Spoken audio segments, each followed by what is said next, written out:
YD and Brewster meeting for the second time in 2 days, this time in Brewster, Massachusetts, the home of the Brewster Whitecaps, even at 17 points in second place of the East Division here in the Cape League, looking to separate themselves early in this season. Brian McLaughlin here with Andre Sims. Andre, yesterday the Brewster Whitecaps get the win over YD as Brewster takes the field here. Quickly, what are you looking for today as they go through their second straight game? It's got to be the bullpen. You know, you look at that game, it was very tightly contested until a 3-run bases clearing double late in that one that ultimately proved to be the difference. You got to eliminate that big hit. Now we pause for the national anthem here at Stony Brook Field in Brewster.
Back here at Stony Brook, here in Brewster, Brian McLaughlin and Andre Sims here with you as we get set for action between YD and Brewster.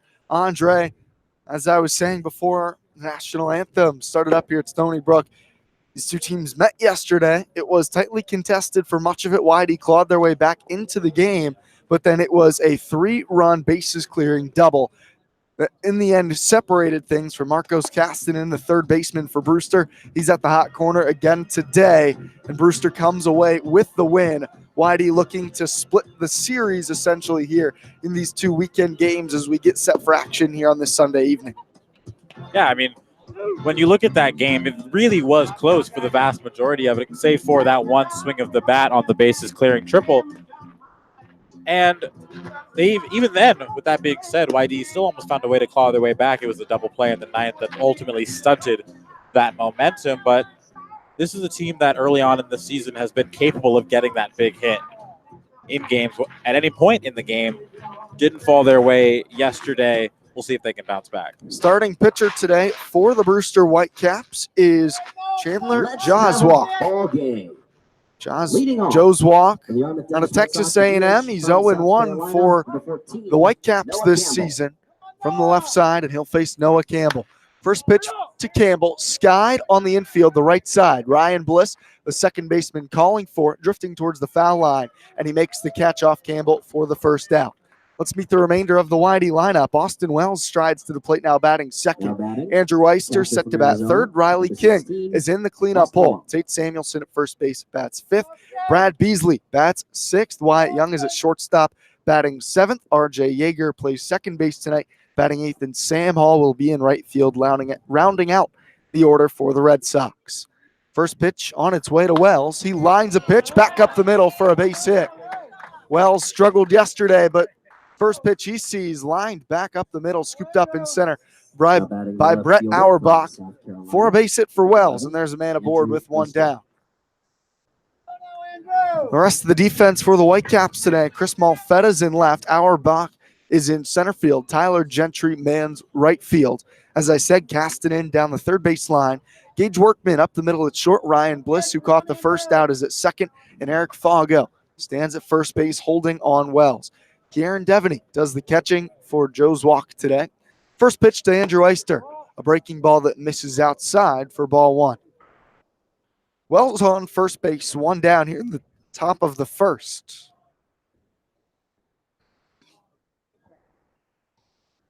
Cloudy day here in Brewster. 5 o'clock start. We started a few minutes early today. The 1-0. Called strike on a fastball knee high from Joswalk. It's 1-1. First pitch came in at about 4:56. Trying to beat some potential rain, get it at least a couple innings into this one.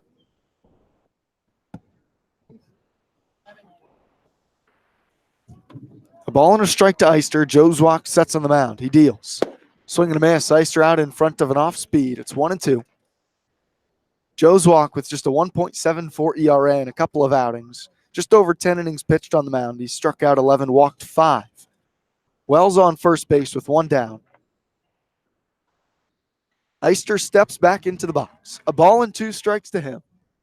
Joswalk, 6 foot 180 on the mound, sets at the chest. He picks to first, and Wells is picked off. Throw in the dirt, however, to second, and it skips by into left field. Wells safe at second with the feet first slide. The throw from Foggo was pulled down into the grass off the baseline, and Wells advances to second base. Got lucky there, did Austin Wells. We've seen him have good success on the base pass early in this season. Hasn't been caught stealing yet, still hasn't, but was picked off there going on first move. Now he's on second. A ball and 2 strikes to Eister. Joswalk sets and deals. Misses away to Eister, 2 balls, 2 strikes. Eister started blistering hot this year. He's cooled off a bit. Still hitting 364 with an OPS well up over 1,000. 2 balls, 2 strikes. Time called at the plate. Devaney wanted his pitcher to step off. Joswalk now retoes the rubber. Couple of shakes on the mound. Eister an open stance from the right side. 2 balls, 2 strikes. One down. Wells leads from second. The pitch from Joswalk. Cut on and a foul tip into the glove held by Devaney. That's strike 3. First strikeout of the day for Joswalk. And now 2 down for Riley King. Georgia.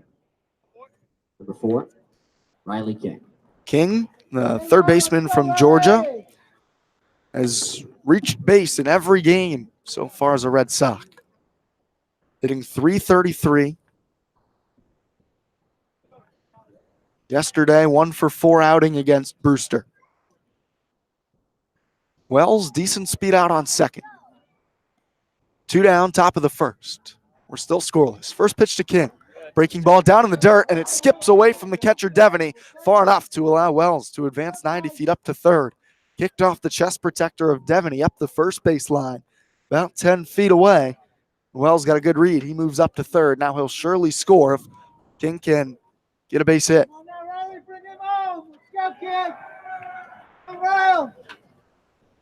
The 1-0. Fouled off by King into the netting behind home plate. 1-1.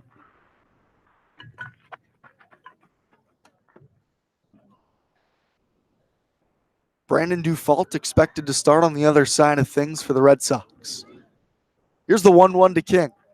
This is in the dirt, and this time it's blocked by Devaney, but it's at his feet. He lost it for a moment. I think that might have even skipped past him and actually hit our home plate umpire today, Andre Jeff Marzell. Ended up staying right at the feet of Devaney, and Wells has to stay at third.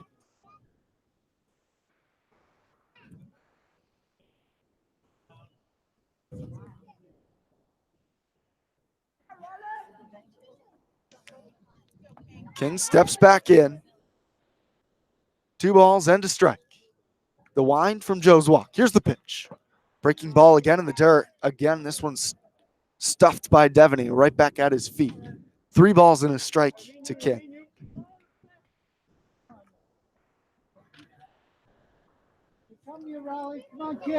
Tate Samuelson on deck. Here's the 3-1. Fastball off the plate inside, and that's ball 4. First walk for Riley King is a Whitey Red Sox. Puts runners on the corners, 2 outs, top of the first. Now batting the first baseman from Cal Poly St. Louis Obispo, number 35, Tate Samuelson. Signs given by Devaney to the infield with men on first and third and 2 down. Tate Samuelson at the plate for YD. He's hitting 300 for the Red Sox, a 683 OPS. Devaney back to the stretch. Breaking ball, fouled off. Went right into the fence in front of us, 0-1. Here to Samuelson.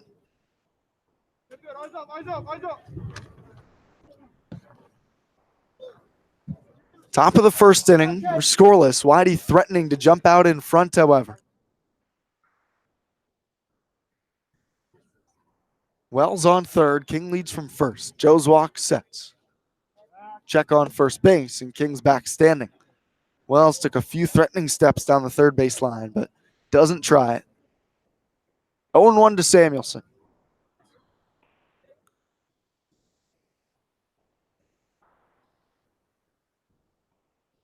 Joe's walk checks both bases. Now to the plate. Line drive, first baseline, foul ball. Almost snuck its way inside of Fogo over the first base bag at first, but just outside the line. And it's 0-2 to Samuelson. Would have scored at least Wells, and King was moving with 2 outs from first.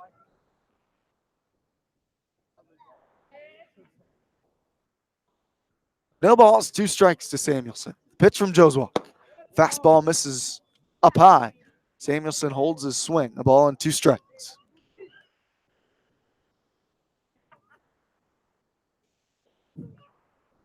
Samuelson, a 683 OPS for the Red Sox. Starting at first tonight. Played a little bit of second base last night as well. The 1-2. Hit in the air on the infield. That's going to be playable. Looks like Gage Workman, the shortstop, will take it. He trots into the infield grass, still on the left side, and makes the catch. Red Sox strand 2 in the first on 1 hit from Austin Wells. We're scoreless after a half. Home half of the first. Coming up next, this is Red Sox baseball on the Cape Cod Baseball League Network.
Bottom of the first, still scoreless between YD and Brewster. Brewster coming to bat for the first time against the YD starter, Brandon Dufault from Northeastern. Here's the lineup for Brewster today. Ryan Bliss from Auburn leads it off. Brett Auerbach from Alabama, so a little bit of a rivalry in the 1-2 spots. Auerbach bats second. Tyler Gentry, also of the Crimson Tide, bats third. Gage Workman, the Arizona State middle infielder, is at shortstop today. He bats in the cleanup spot. Eric Fago from Stetson bats fifth. Marcos Castanen, he had the big hit yesterday, is in the 6 hole. Luke Berryhill bats seventh. Christian Malfetta in left bats eighth. And Kieran Devaney, the catcher, bats ninth. Dufault today for the Red Sox, getting a spot start. Yet to have a decision on the year in 3 outings. This is his first start. A 2.25 ERA for him. 4 innings worked on the mound. He's only given up 1 earned run. The righty works from the stretch here against the right-handed hitting Ryan Bliss. First pitch to Bliss. Fastball called, strike at the knees.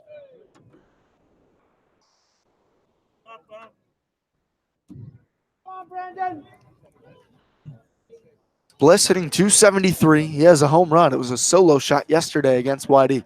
The 0-1. Fastball misses away, a ball and a strike.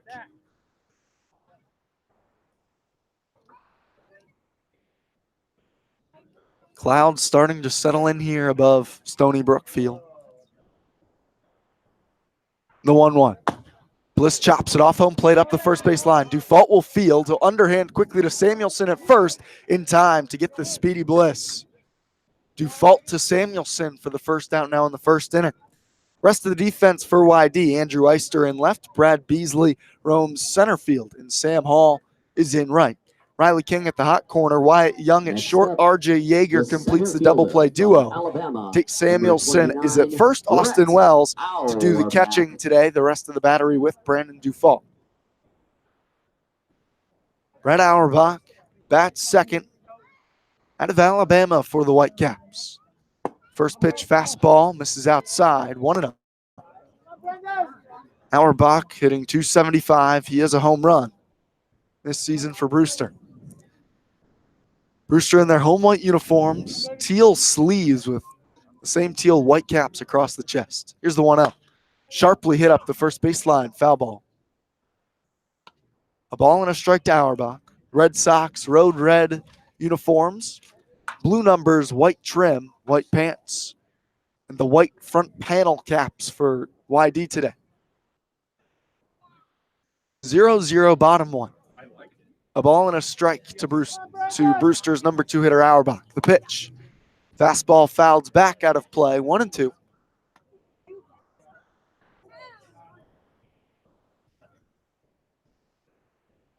A ball and 2 strikes here to Auerbach. Dufault has been solid out of the pen for the Red Sox this season. The Hudson, New Hampshire native sets the 1-2. Fastball misses away. 2 balls, 2 strikes. Just finished up his sophomore year at Northeastern. Dufault started 8 games, so we'll see. Normally a bullpen arm here for YD, but see if he can go any longer today. The 2-2. Fastball off the plate inside, and the count is full with 1 out. Here to Auerbach.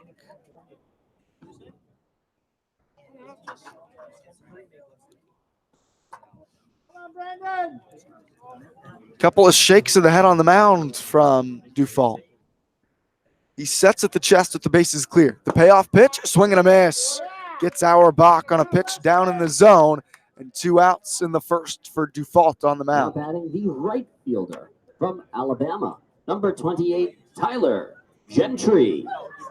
2 down, bases clear, scoreless, bottom of the first inning. Tyler Gentry at the plate.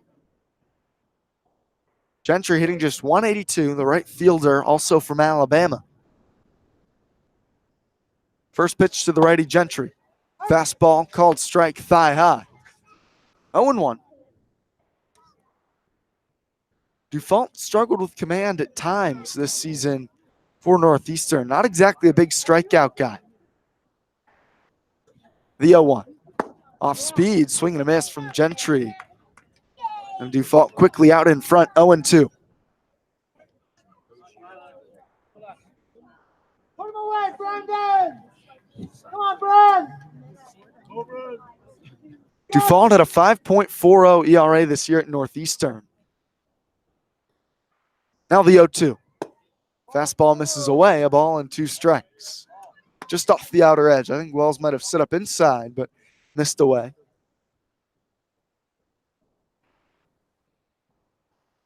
Wyatt Young in the hole at shortstop, playing the righty Gentry to pull. Dufault slowly sets. And the 1-2. The pitch misses down low. 2 balls, 2 strikes. According to the Northeastern website, Dufault says one of his hobbies is he likes to draw, an artist, and the occasional game of golf. Here's the 2-2. Fastball just off the plate, and the count is full with 2 outs. Bases are empty for Gentry. A slight breeze here. It's been swirling at Stony Brook. 3 balls, 2 strikes. The payoff to Gentry. Chopped foul up the third baseline towards the Brewster dugout, and we'll see another payoff. Whitey threatened in their top of the first inning, but they left runners on the corners.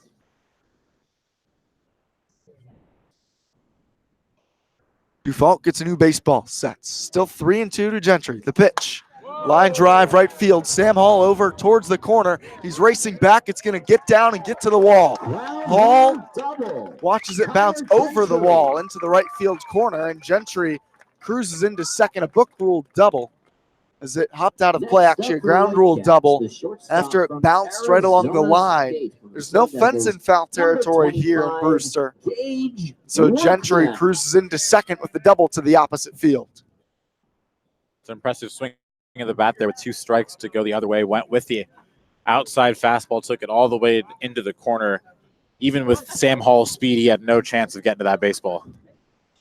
Now Gage Workman, the switch hitter from Arizona State. Hitting from the left side against the righty Dufault. First pitch off speed, misses low.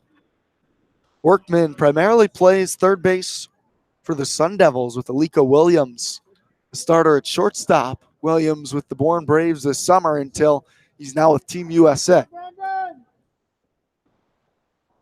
Workman hitting .250 for the Whitecaps. The 1-0 pitch. Misses inside. 2 balls, no strikes.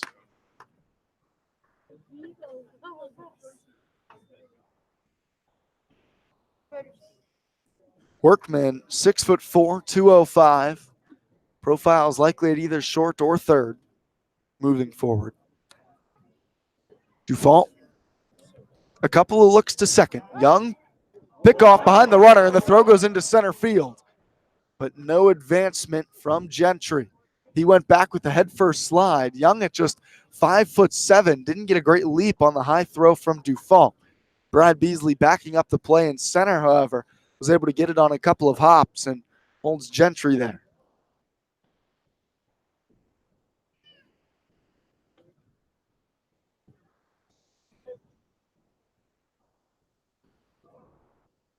Now the 2-0 to the plate. Fouled off by Workman, just out in front of a pitch from Dufault. 2-1.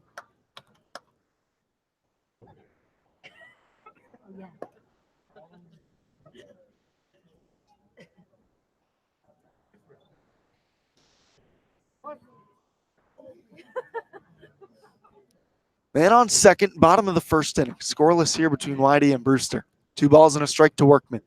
The pitch from Dufault misses upstairs. 3 balls and a strike.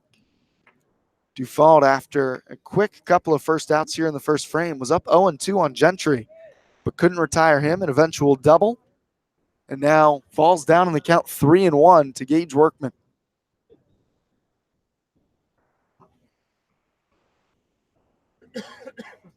Long pause from Dufault. Now the pitch. Chopped right side, charging at the second baseman, Yeager. A high hop, soft flip to first, and it turns into a close play, but in time to get Workman for the 3rd out of the first. Both teams strand runners in scoring position in the first inning. We're scoreless after 1. This is Red Sox baseball on the Cape Cod Baseball League Network.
Top of the second, back in Brewster, Brian McLaughlin and Andre Sims. YD has Beasley, Young, and Yeager due up against Chandler Joe's Walk as we begin this second. First pitch to the righty, Beasley skips down in the dirt on a fastball. 1 ball, no strikes now to Beasley.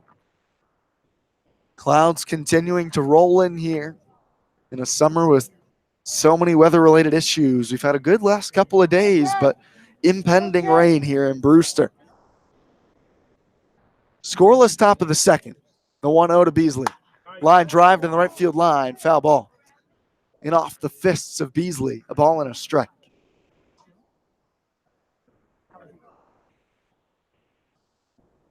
Beasley hitting just 130. He struggled in his second stint with YD. The 1-1. Fisted, shallow center field. Going out the second baseman, Ryan Bliss. It's over his head and on the grass. Misplayed by the center fielder, Auerbach. Beasley starts to second, but now he'll slam on the brakes and softly retreat to first base. Brad Beasley, a softly hit single into center field to get the Red Sox started here in the second. And sometimes that's all you really need when you're struggling at the plate is just to see a ball drop. You talk about it in basketball with shooters who are struggling, just needing to see the ball go through the net. Doesn't matter in any context. So for Beasley, perhaps that can be the jumping off point of him turning his offensive season around. And now a guy who's swung it well recently at the plate for YD, Wyatt Young out of Pepperdine. The lefty playing shortstop today against the lefty Joe's Walk. From the stretch, deals. Fastball misses away. Young hitting .333. Picked up a couple of hits yesterday. Scored a run as well for the Red Sox. Second straight game here against Brewster. A ball, no strikes. Joe's Walk delivers. This time a called strike under the hands of Young on the inner half. 1-1. And Young, a guy who started off the year playing almost every day for Scott Pickler. Then once a lot of the full-time guys came in, started to see less playing time, but has worked himself back pretty much into the everyday lineup here. Check on first. Beasley back standing. And Young mostly played second to start, but now is showing his chops at shortstop. Last 2 days getting the start there for Pick.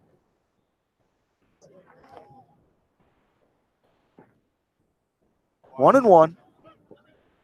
Couple of looks to first from Joe's Walk, and now he'll step and throw in that direction. Beasley back safely once again. Beasley, some good speed over there at first, but hasn't attempted a steal yet this season for the Red Sox. Now the 1-1. Breaking ball in the dirt. It's caught cleanly by Devaney. Sliding to his left. 2 balls and a strike to Young. And Devaney's had a lot to do behind the plate early in this one. A lot of balls coming in the dirt from Joe's Walk. The Red Sox had runners on the corners in the first, but could not convert. The 2-1 to Young. This is low. 3 balls and a strike. Joe's Walk looking in, asking with his hand if that one was down.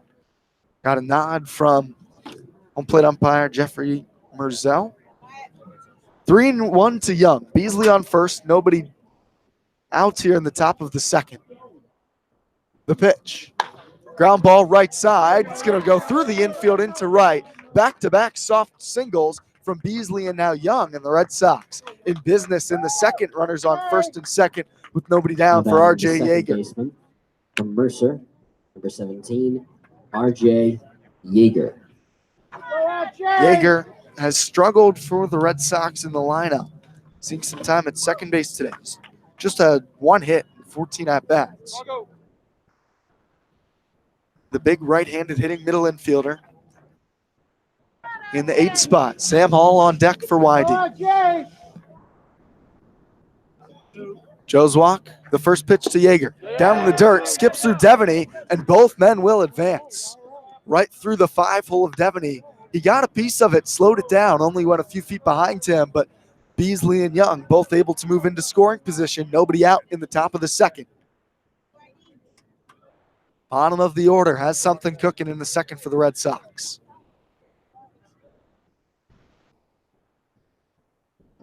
1-0 to Yeager. Here's the pitch. Again, misses down. Definitely seems like that's where Joswalk's trying to live, but he's just been below the strike zone. 2-0 to Jaeger. Yeah, at a certain point, he's going to have to come up or risk losing hitter after hitter after hitter, because at this point, the hitters are starting to recognize that he can't locate anything low in the zone. Now the 2-0.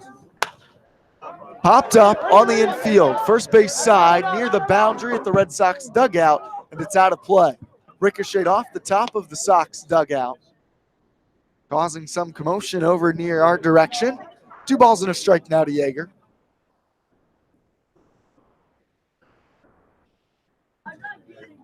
Thought Fago might have a play on it up the first base line. Just strike 1. Jaeger, 6'3", 200 pounds. Puts most of his weight on his back leg in the righty batter's box.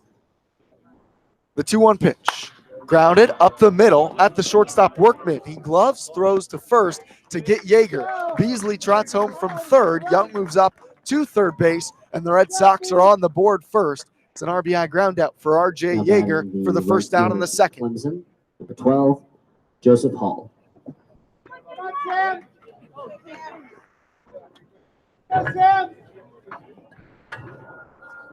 Hall now at the plate for YD. Hitting 154 on the season. 6 strikeouts, yet to draw a walk. Young on third, 1 out for Hall. First pitch breaking ball, grounded again up the middle. Workman will field again. Young will score. Throw to first, gets Hall. Back-to-back RBI groundouts from the 8-9 men of the Red Sox order. Not the big hits that the Red Sox need, but they get 2 runs across and successful outs, I would say, Andres. They're up 2-0. Yeah, and for number 14, some guys that are struggling in Hall and Jaeger, you can't really be mad at a productive out in an RBI. You're helping your team in that situation. You always have you get a runner on third, less than 2 outs. You want to bring him in. YD able to do that via the 8-9 hitters in this lineup. First pitch swung on and missed by Noah Campbell. Back to the top of the order for the Red Sox. Campbell hitting from the right side. The switch hitter. Austin Wells on deck. Here's the 0-1. Fastball misses off the plate. Inside. A ball and a strike to Campbell. 2-0 Red Sox, top of the second inning. Here against Brewster. A couple of hits and a couple of RBI groundouts for the Sox in the frame. Joe's walk with the 1-1. Misses low. 2 balls and a strike. Nothing been hit all that hard this inning, but productive for YD. Some good situational hitting has them on the board first. 2-1, the pitch to Campbell. This is at the eyes. 3 balls and a strike. Campbell popped out on the first pitch of the game to Ryan Bliss at second. Here's the 3-1. Fastball right down the pipe. First strike 2, and the count is full with 2 down.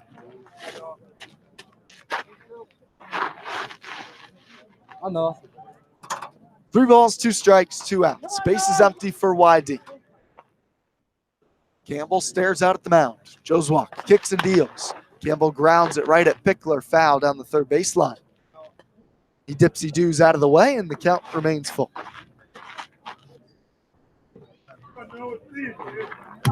Wells on deck, singled in the first. Off the lefty, Joe's walk.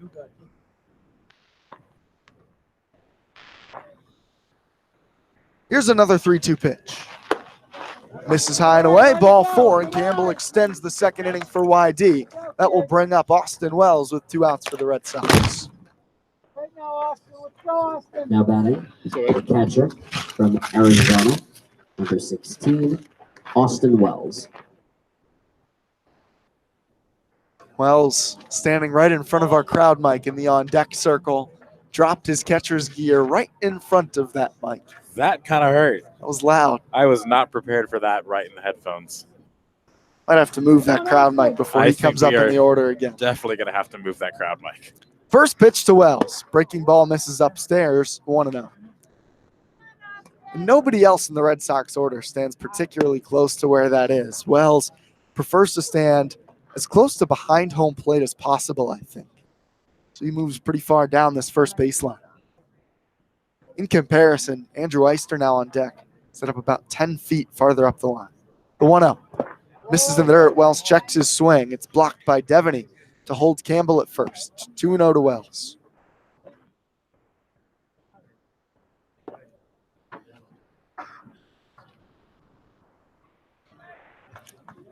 Despite the fact that some balls have gotten past Devaney in this one, he's done a good job behind the plate, but he can only do so much when seemingly 1 out of every 3 pitches is skipping in the dirt. 2-0, grounded, first base side, gloved by Bliss. He knocked it down, but can't find it. Campbell moves up to second. That's going to be an infield single for Austin Wells. Fago holding the runner Campbell at first. Couldn't go over to his right to field it. Bliss ranged a long way to his left. Slid in the outfield grass and knocked it down. But that's the third hit of the frame for YD, and they're threatening again with 2 outs.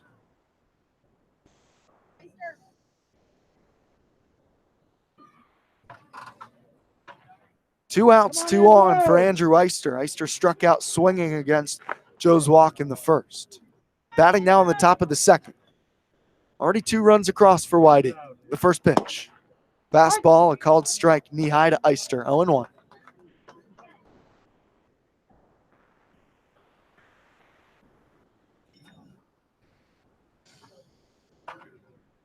Eister, 3 home runs on the season. Couple of doubles, has extra base power from the right side. The lefty Joe's walk with the 0-1. Off speed misses low, a ball and a strike to Eister.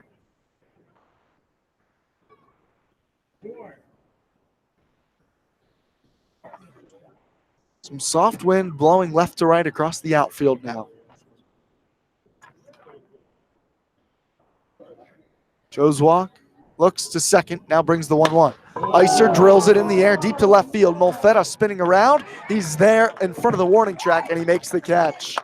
A line out from Eister ends the inning for the Red Sox, but they push across 2 runs in the second on 3 hits. They leave 2 stranded, 2-0 Red Sox through 1.5. This is the Cape Cod Baseball League Network.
Bottom of the second inning. For the Whitecaps.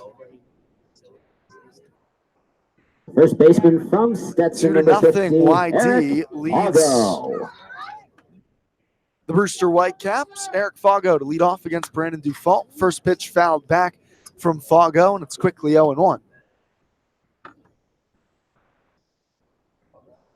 Dufault worked around a 2-out double from Tyler Gentry in the first inning. He's back out in the bottom of the second, this time working with the 2-0 lead as the Red Sox tacked on a couple of runs in the second off Chandler Joe's walk. The 0-1. Fago lifts it foul and out of play, and it's now 0-2 from Dufault to the first baseman from Stetson. Fago, a 205 hitter, does have a home run. 6'5", 245 from the right side. The 0-2. Fastball just off the plate away. 1-2.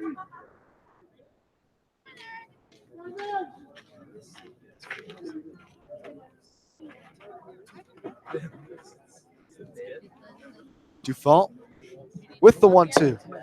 This time it just misses low. Man, those last two pitches, razor close. 2-2. Now to Fago. Yeah, in the last few games, we have certainly seen some, shall we say, generous strike zones, but today, not much of the same in this one, as definitely got to earn your strikes in this one. Now the 2-2. Lifted foul, first base side. That's also going to reach the hillside. Nice catch by a kid climbing the hill in flip-flops, nonetheless, up there. Brewster hat for that kid.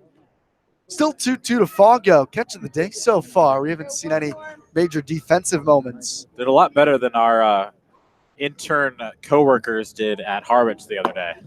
2-2 misses down low. The count is full. He brought a mitt.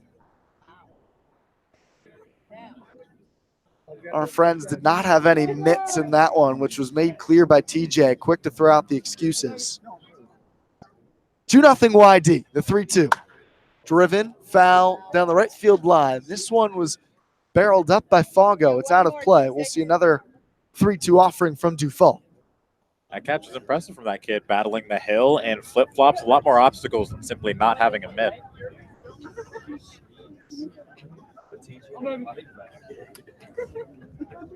Still 3-2. The pitch from Dufault. This is high and tight, ball 4, and a leadoff walk to Fago begins the bottom of the second for Brewster.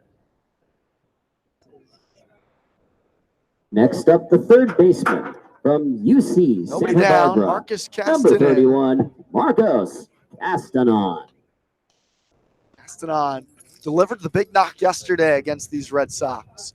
With the bases loaded in the 7th inning, he crushed a bases clearing double off the wall in left field that put Brewster ahead for good. First pitch to Castanon today, swung on and missed over the top of an off speed, and it's 0-1. And Castanon came close to getting that one up and out of Red Wilson. Skipped up against the wall and left.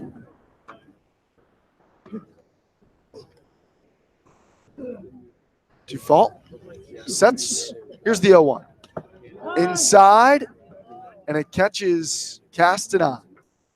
He tried to back out of the way, but just caught a piece of him, and back-to-back free passes from Dufault here in the second. The designated hitter. Whitey started their second inning with some soft singles. A walk and a hit by pitch begin things for Brewster here in their home half. 2-0 YD. And it's Luke Berryhill, South Carolina Gamecock, to the plate with nobody out. Berryhill, 4 for 8. He swung it well here on the Cape. Dufault from the stretch. Fago on second. Castanon on first.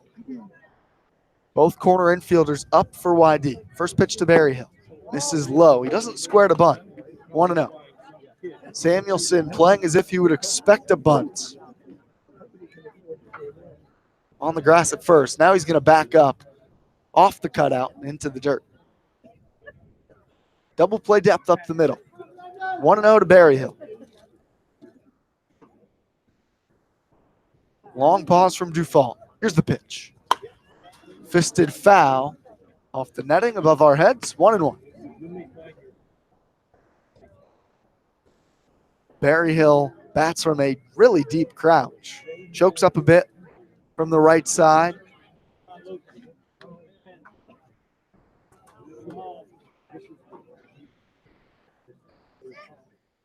Circles the bat just behind his ear. The 1-1. Fastball, a called strike, knee high. One more now. Painted the lower part of the strike zone. Dufault did that time to Berryhill. Now 1-2.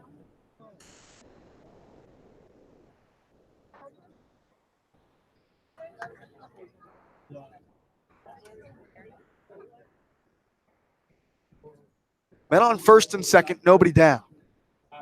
1-2 count to Berryhill. The pitch, a breaking ball in the dirt. Wells blocks it.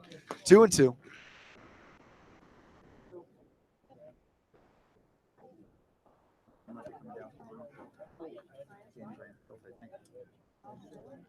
Barry Hill has one extra base hit. It's a double in his 4 hits so far for Brewster this year.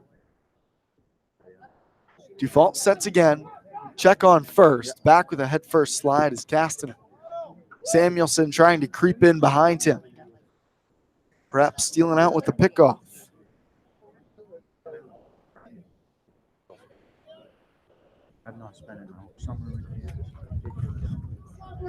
Wind starting to pick up here. Still a cloudy one. But sun trying to break through. The 2-2. This is low, and the count is full. One more now.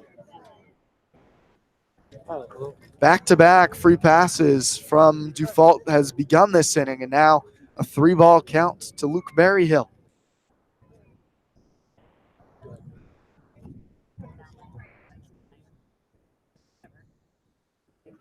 Now the 3-2.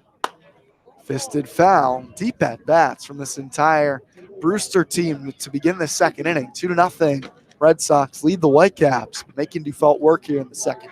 Yeah, these Brewster bats put on an absolute show at Fenway Day a couple days ago, with a bunch of them just peppering the Green Monster. A potent lineup that's really starting to put it together. Here's another 3-2. Fouled off again by Berryhill. In this lineup, it's 5th in runs scored. They're pretty much middle of the pack in most of those statistical offensive categories, but they've had a couple games where they just haven't been able to get the big hit with runners in scoring position. Yesterday it was Marcos Castanon who delivered the knock. Have an opportunity here in the second. Men are on first and second, nobody out. 3 balls, 2 strikes. The runners take off. Grounded right side. Samuelson fields. He'll flip to Dufault covering. He steps on the cushion for the first out in the inning at first base. With the runners moving on the pitch, Falgo moves up to third. Castanon to second. The left fielder. So they from avoid a potential Stanford, double played ball number 17, with a hit and run. Christian Now Malfetta. 1 out after the ground out to Samuelson, and it's Christian Malfetta with 2 runners in scoring position and 1 out.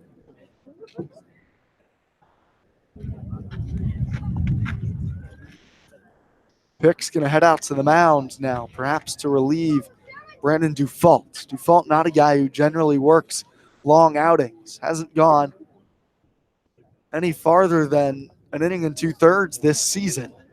So at the moment, he's at an inning and 1/3.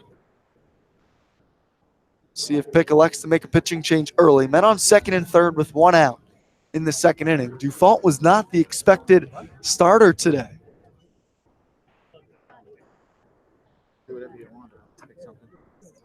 Perhaps just out there to talk to Dufault and the rest of his infield. Jeffrey Merzel out to break up the visit on the mound with Pick and company. Men are on second and third with 1 out. 2-0 YD here, Andre. And now Merzel motioning with Pick is a bit of a conversation, and now Pick's gone to the pen. Righty coming on for Scott Pickler. Men on second and third, 1 out. That will end the day for Brandon Dufault. We'll return in a moment here on the Cape Cod Baseball League Network.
Again, Back Christian here in Malfetta Brewster. at the plate. Bottom of the second inning. Brewster threatening. Chase Smith is the man on the mound for YD. Comes out of the pen to relieve Brandon Dufault.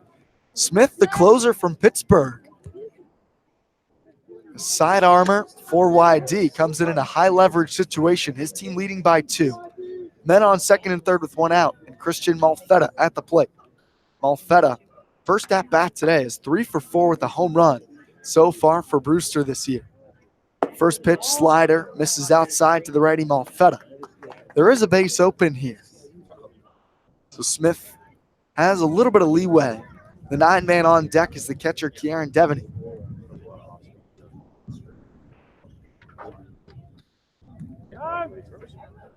Time called at the plate. Smith will step off and get back on the mound. Smith was really good this year for the Pittsburgh Panthers. His 1-0 in there for a called strike. 1-1. His 2.72 ERA led the team. Made 5 saves, almost 60 innings of work out of the pen, and 33 appearances. Just finished up his sophomore year. Sets, and the 1-1. Misses down and away. It's blocked by Wells. 2 balls and a strike. And that was a tough play for Wells to make. Kind of handcuffed him, sliding out to his right to be able to keep that in front. But well done on his part to keep the runner at third.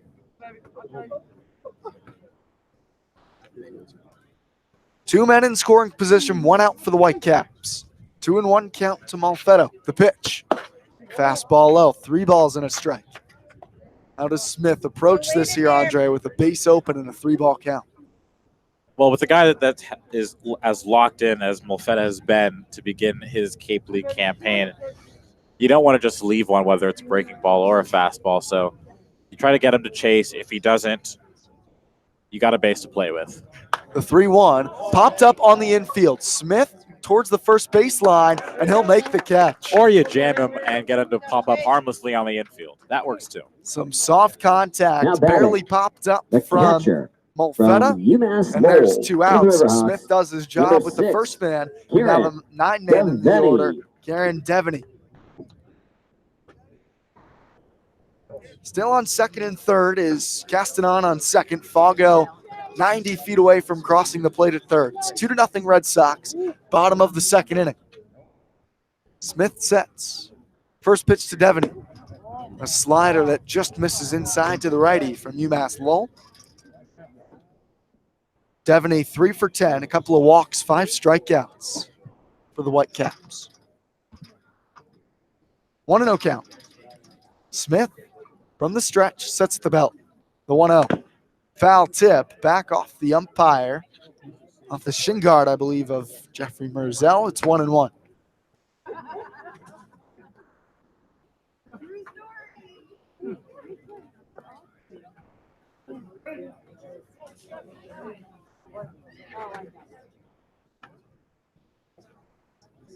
Couple of Evo shields for Devaney at the plate. Smith with the 1-1. Swing and a miss. Devaney was out in front of the slider. And Chase Smith is a strike away from working out of this second inning jam.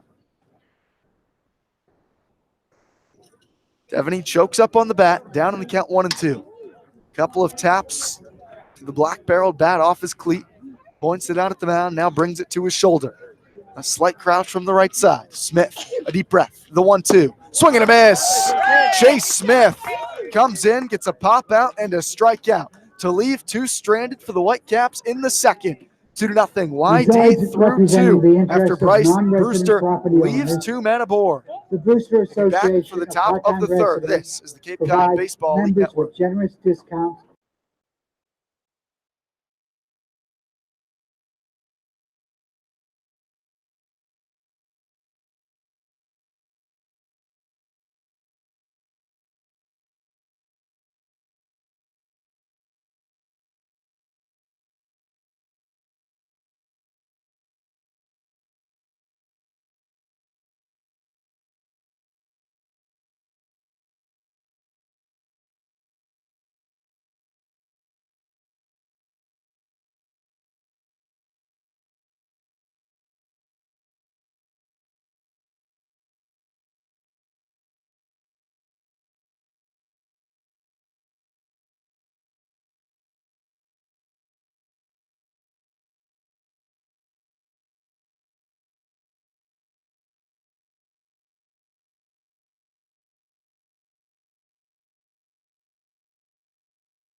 Top of the third inning here. Riley King in the box as the count is very quickly 1-1.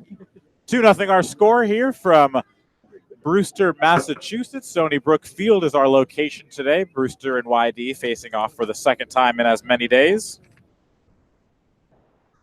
1-1 on its way. King swings, grounds one the other way through the hole, and that's a base hit.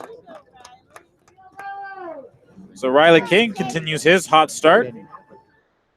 Been on base in every single game he's played for YD this season. From Cal Poly. Got a hit in all but one. Number 35, Tate Samuelson. And the Red Sox have the leadoff runner on. Feels like every hit for YD has been right in that spot, that little 3-4 hole in the right side. King just continues to pepper that area off of Joe's walk on the mound. Tate Samuelson now steps in, popped up to the shortstop in inning number 1.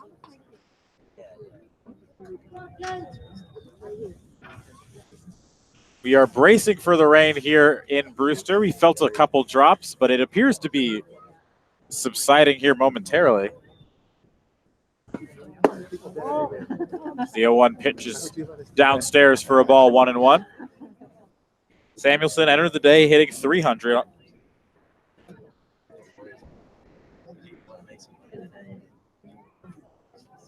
Riley King. Very small lead off first base. Joe's walk delivers. Samuelson skies one into center field. Back a few steps, now comes in and makes the grab for the first out of the inning. Now batting, the center fielder. So Brad Beasley now will Cal step Poly, in. St. Louis Obispo. Led off the second Number 5, inning with a single Bradley and came around to Beasley. score on an RBI ground out from RJ Yeager. We talked about it a little bit. Beasley's struggling at the plate a bit. We've seen him play a good defensive center field, but offensively hadn't been able to find his footing. First pitch to Beasley is skied down the right field line. Giving chase is Gentry. And it'll drop foul out of play.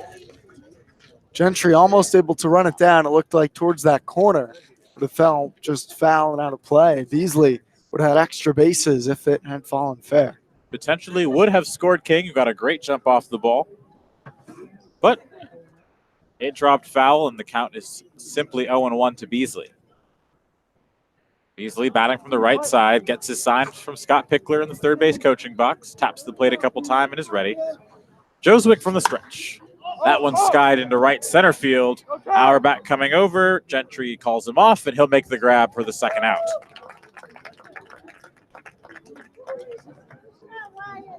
Now batting, the shortstop from Pepperdine. So Beasley now gives way to Wyatt Young.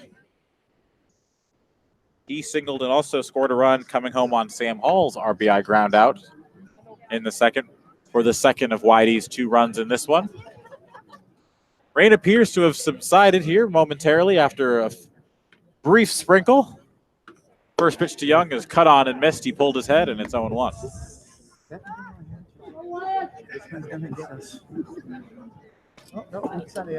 My partner, Brian McLaughlin, courageously holding an umbrella. Oh, yeah. It's cat and mouse game with the weather this Cape League season. Pickoff throw, nothing doing. Riley King back easily. It's been a bit of a will we or won't we with the rain so far this season, with a host of games getting postponed or canceled. Yeah, I have no idea who he is. Oh, guy was out of the trees. Okay. Joe's walk comes set, now delivers. Young squares to bunt and skies it foul and out of play. It's 0-2. Young's been swinging it well at the plate. Another hit again today. Average up above 300. Leads the team among qualified hitters in average. We'll see him go to work now with 2 strikes. Wyatt Young, second baseman out of Pepperdine. Choking up on the bat, as he always does. Here's the 0-2. Swung on him, missed, but it's in the dirt. No tag. But Deverny will complete the strikeout by throwing over to first. Joe's walk works around the leadoff base hit off the bat of Riley King. and retires the next Baseball three League is batters, 1, 2, sponsored by 3, to get out of the Watson third inning. Premium 2-0 our score in remains. Addison, We Chief. head to the bottom of the third on Your the Cape Cod 100% Baseball all-base League ranks Network. are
Bottom of the third inning.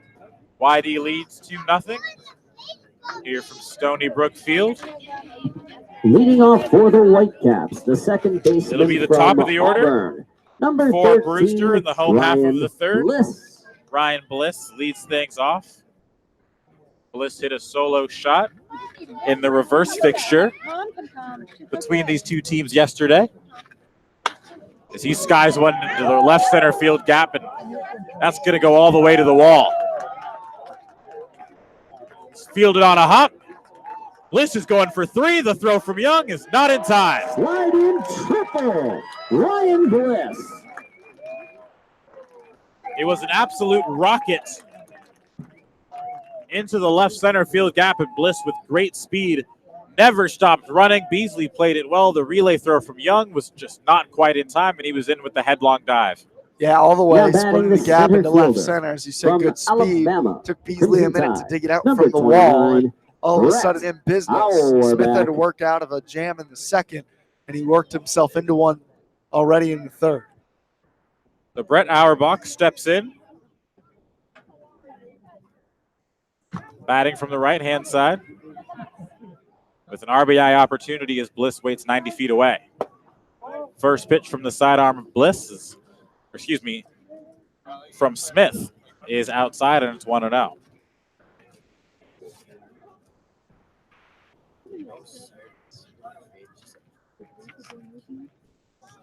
One out. Chopped to that first base line, but foul. Samuelson gave it a look. Sun peeking out here just to our left. Wind still picking up, and some very dark, ominous clouds to our right. We don't know where it's coming from. Where it's Feels going. like it's been going around us, and the sun's coming out where we think all the weather's coming from, but tough to tell. There's been rain elsewhere as the 1-1 is grounded right back to Smith on the mound. Auerbach slams his bat in frustration. This is a harmless first out of the inning. No advance from Bliss. With the middle Next infield up, back, the if right that gets fielder, past Smith and also scores a from run, Alabama, one of the few number things that 28, Auerbach really couldn't Tyler do Gentry. on the first out here. Gentry now will step in. Doubled in his first at-bat in the first. But as I was saying, we've seen rain elsewhere on the Cape tonight. Falmouth got hit with the front of rain, as did Hyannis. Squaring to bunt is Gentry. No throw from Austin Wells. Wasn't far enough away to be able to score Bliss, but now runners at first and third here with one down. Next up, A little surprised the Bliss didn't shortstop take from off for home there, Arizona but State, I suppose number he wasn't sure if it 25, was far enough Gage away for him to Workman. score once it got down.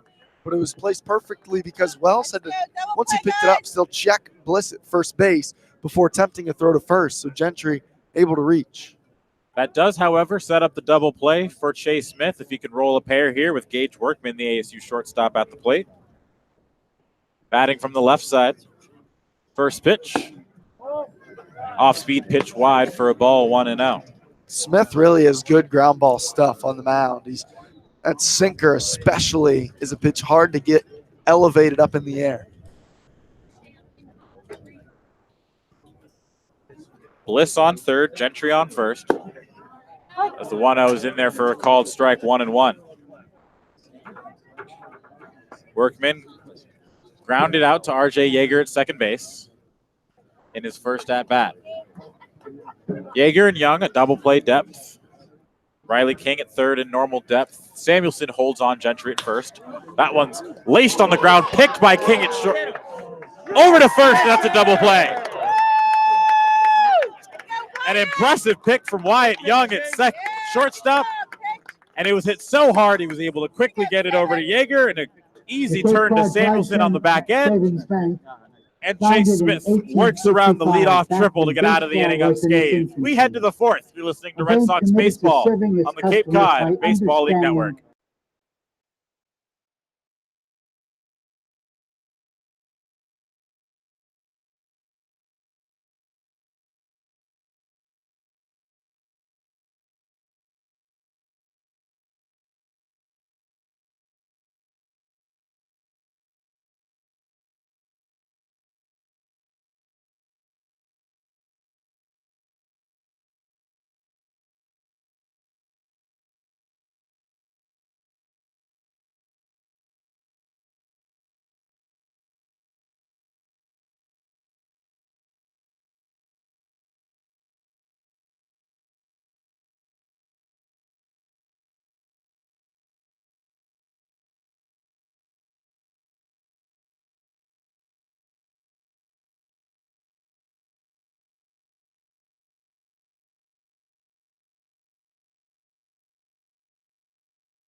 Let's go, Whitey.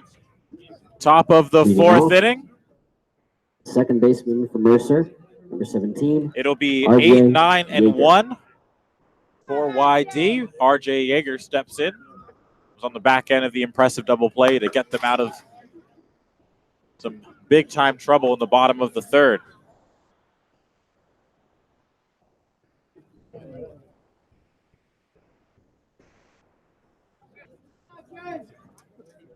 Two 2-0 our score here. Andre Sims, Brian McLaughlin with you as Yeager skies the 0-1 back and out of play, 0-2.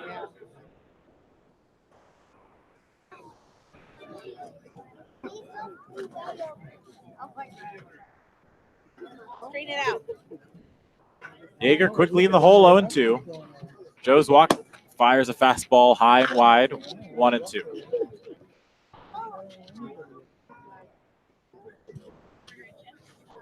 Yeager got the scoring started for YD as the 1-2 pitch is on its way, and that skips a couple feet in front of home plate, smothered by Devaney behind the plate. Yeager has an RBI ground out in the second inning, scoring Brad Beasley. Joe Zwick set at the letters. Time is called as he starts his windup.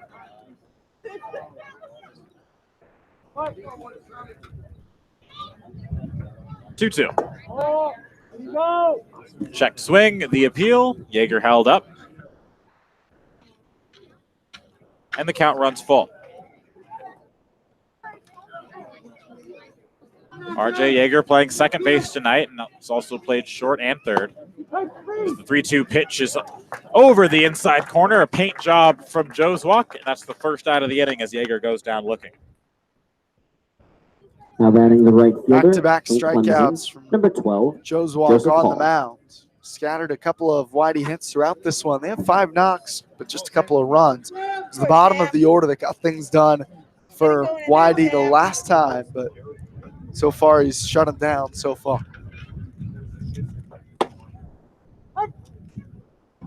First pitch to Sam Hall's in there for a called strike. 0-1. Sam Hall, the Clemson Tiger, had the second of the 2 RBI groundouts, followed up Yeager 6-3 with one of his own as he looks at the 0-1 fastball outside, 1-1. Top of the order, Noah Campbell waits on deck.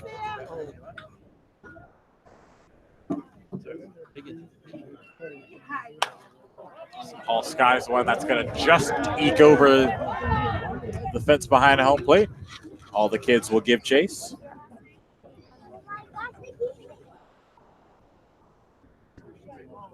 And it's 1-2.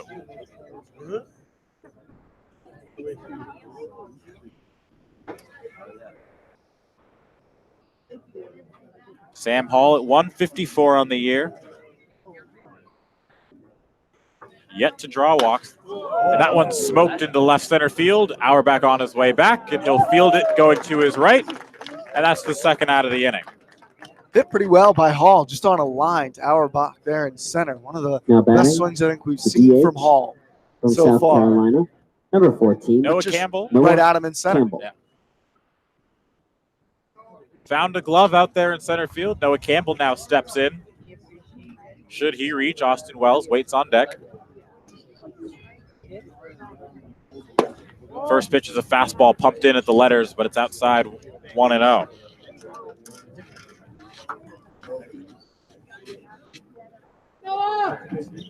The 1-0. Smoked right back up the middle, and that's a base hit.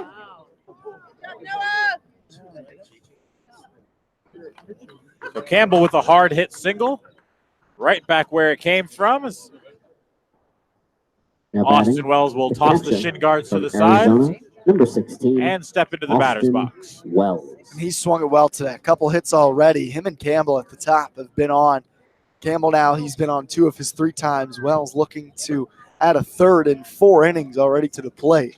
After a rough day at the plate yesterday, he's clearly turned that page, moved on to today. With a guy as talented as Austin Wells, you do figure that not the type to have too many bad games in a row, if he multiple games that were bad at all. Struggled at the plate yesterday with a few strikeouts, but very quickly off the schneid with 2 singles in this one. He stands with Campbell on first base. The first pitch on its way. It's a breaking ball that drops low and out of the zone, 1-0.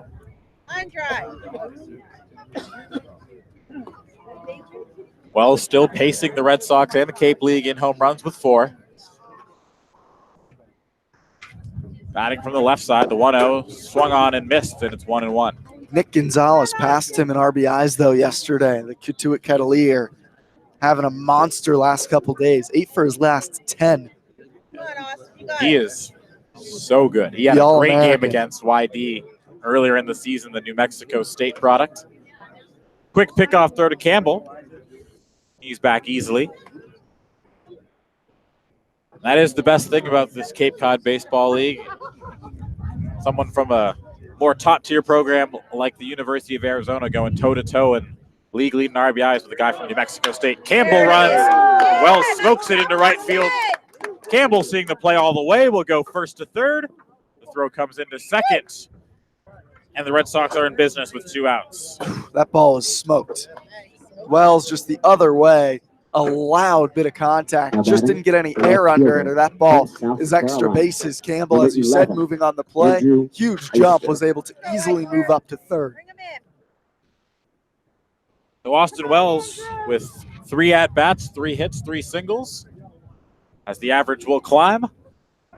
And Andrew Eister steps in, looking to bring home Noah Campbell and add another run here in the 4th. Eister was so hot to start the year. Struggled the last couple times. Last couple of times out at the plate. First pitch to Eister is skied over our heads and foul, 0-1. And I mean, he's been struggling, but he's still hitting .364. And that shows just how hot he was to start the year. Feels like it's a matter of time. He hit above 300, was the leading hitter for South Carolina this year, before he really starts squaring the ball up again. Go, Eister, you got it. Line drive. Eister looking to drive in his South Carolina teammate Noah Campbell from third. The 0-1 pitch not being delivered as they'll check on Wells on the back end.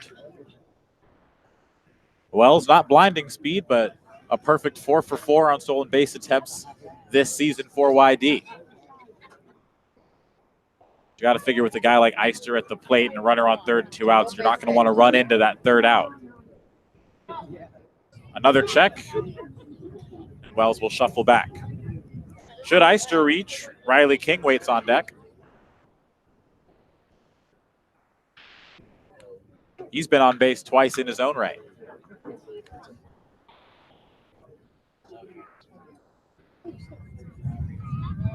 Another pickoff attempt. Wells once again back.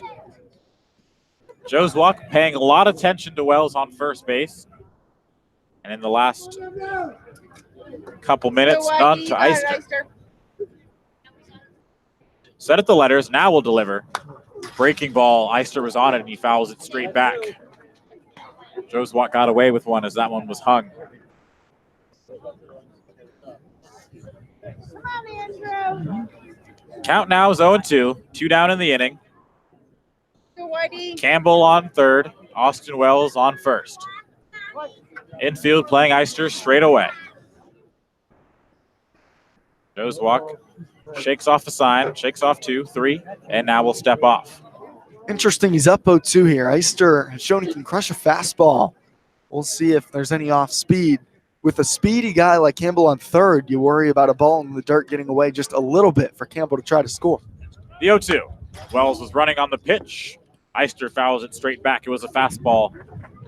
They were just going to let him take second as well. Nobody even covering the bag. So Wells would have gotten into scoring position easily. He got a good jump as well. So just be careful now he doesn't get picked off, knowing that it looks like they're not going to try to cut him down at second and get the batter. Wells was actually picked off in the first inning, but it was an errant throw that sailed into the outfield that allowed him to be safe. Still 0-2. Fastball in the outer half. Wells once again running, and he's into second base safely. All right, now a hit for Eister could really put YD in the driver's seat in this one early in the ball game. They were able to push across 2 runs back in the second. Could really have some command. Eister awaits the 1-2. That one skied into right center field, but it'll be caught by Tyler Gentry, and Joswalk works out of the jam. So another couple hits for YD. This one they're up to 7, but the score still holds at 2-0. You're listening to Red Sox Baseball on the Cape Cod Baseball League Network.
Leading off for the Whitecaps. Bottom of the fourth inning. From the Stetson Hatters, number 50, Eric 2-0 our score here. Andre Sims, Brian McLaughlin with you.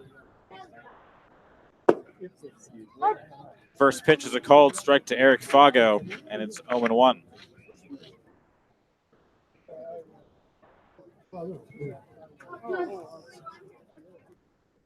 Jay Smith back out. His second clean inning of work. The count is quickly 0-2. He's worked himself out of a couple jams. Last inning, it was the great double play between Young and Yeager up the middle.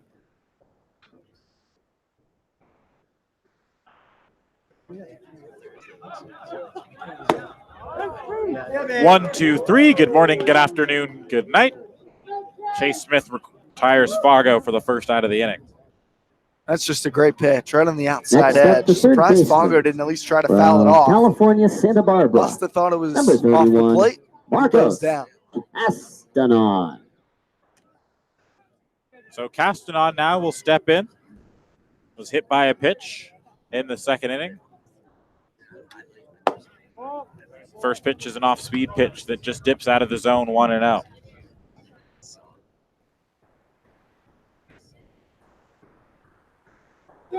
Castanon, as we mentioned, had the hit that separated Brewster for good in yesterday's contest, as he's now ahead in the count 2-0.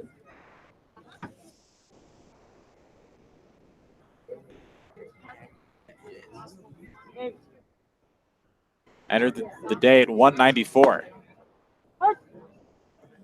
2-0's in there for a called strike, 2-1. Wind still blowing here. Had chill, a little brisk here in Brewster. It's been swirling all day. Nestled amongst the trees. 2-1 is chopped at the feet of Castanon, and from 2-0, Chase Smith has worked it back to 2-2. I feel like we've seen the clouds moving in like 4 different directions. Absolutely. We aren't sure where anything's coming from. The wind just swirling out there, and I think it's going to have an effect on some baseballs if you can get it up there high enough. We'll see how the outfielders handle any really high pop-ups if it gets caught in a gust of wind in any direction. Infield and outfield straight away for Castanon. 2-2 is a pitcher's pitch just below the knees. Castanon wasn't chasing, and the count runs full. Smith is locked in with that pitch. He's been right around the knees this entire outing. Full count, 1 down. Chase Smith sets at the belt. Now delivers. That one is absolutely smoked, but it tails well foul and into the trees. Had the distance, but was about 50 feet foul. Yeah, that was hammered. Just way out in front, but absolutely crushed down the left field line. Certainly had the distance to get over the 315 sign down the left field line. But it's just a loud strike. The count holds at 3-2. And a broken bat flare to the first baseman Samuelson. He'll toss over to Smith covering. 3-1 in the scorebook, and that's the second out of the inning. I think that was a slider that time by Smith. Just broke down and away to the righty Castanon. He only could throw the bat at it, broke the bat, it sounded like, off the end for the ground out. Lost the feet in that swing, and it was nothing more than a weak ground ball to Samuelson. Luke Berryhill now steps in. He's now 4 for 9 in this season for the Whitecaps. He looks at the first pitch in there for a called strike. Berryhill, a teammate of Andrew Eister, Noah Campbell, one of 3 Gamecocks playing in this one. Sitting in almost a Jeff Bagwell crouch. That one's grounded up the middle. Yeager to his right. Throw over to Samuelson. And a 1-2-3 inning for Chase Smith.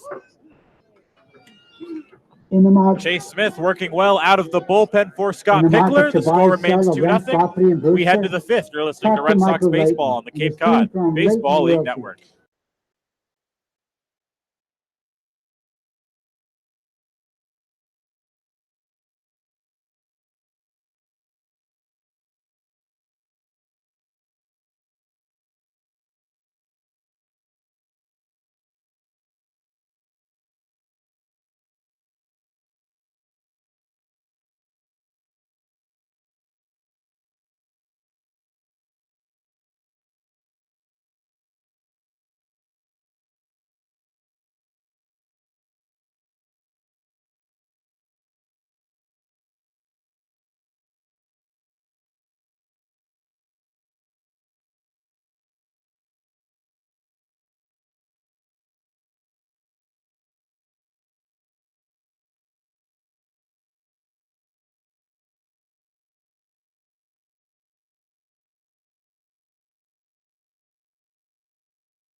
Top of the fifth, back here in Brewster. It's 2-0 Red Sox as we begin this fifth inning.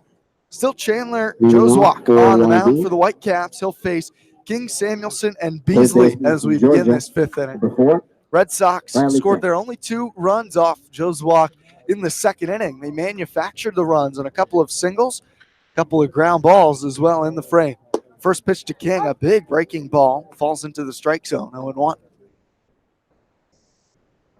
King walked in the first, and he singled in the third to lead off the third inning. He's leading off the fifth now for YD. The 0-1. Swinging a miss on a fastball down low. Chased the pitch in the dirt. It's 0-2. King has extended his on-base streak. He's reached base in every game as a Red Sox.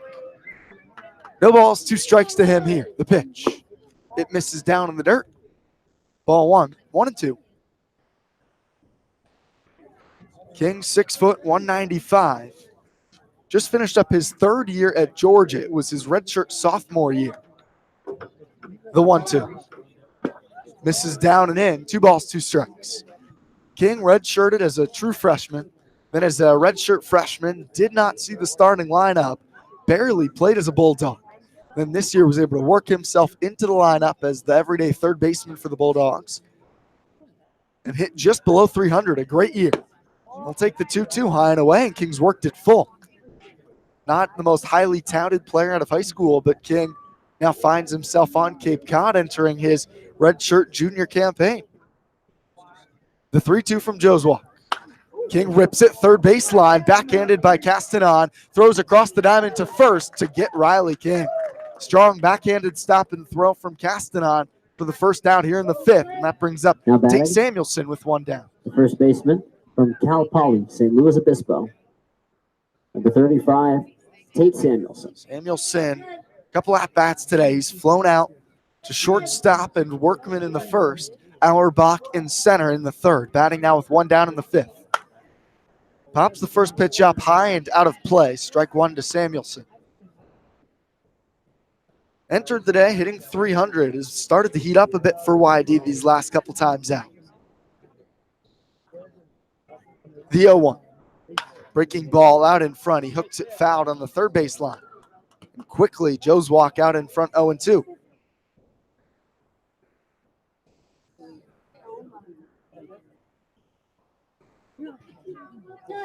Samuelson at first today. Played some second base yesterday for YD. Now the 0-2. Breaking ball just off the plate.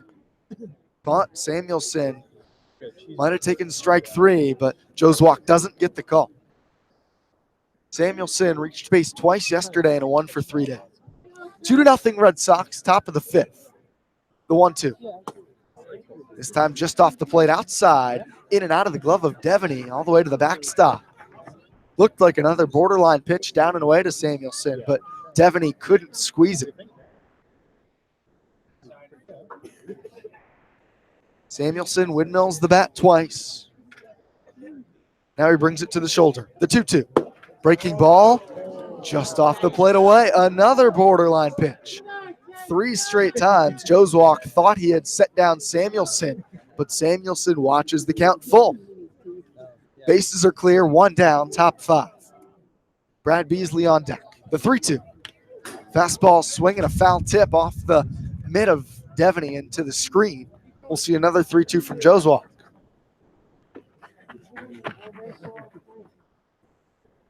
YD 7 hits today through 4 innings and a third from Joswalk on the mound. Another payoff to Samuelson.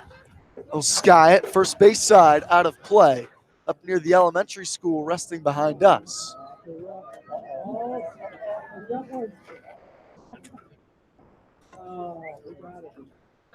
Another 3-2 upcoming from Joswalk. The southpaw, high navy blue socks, a light brown glove. Winds. Here's the pitch. Samuelson ropes it left field line. It's hooking down the line, but it's a foul ball. Hit pretty deep from Samuelson. Just reached down and poked it down that left field line, but it falls into the big batting cage down in that area used for batting practice. A couple of fans have their seats nestled down there. Just wide of the foul line. Samuelson about to see the 8th pitch of his at-bat.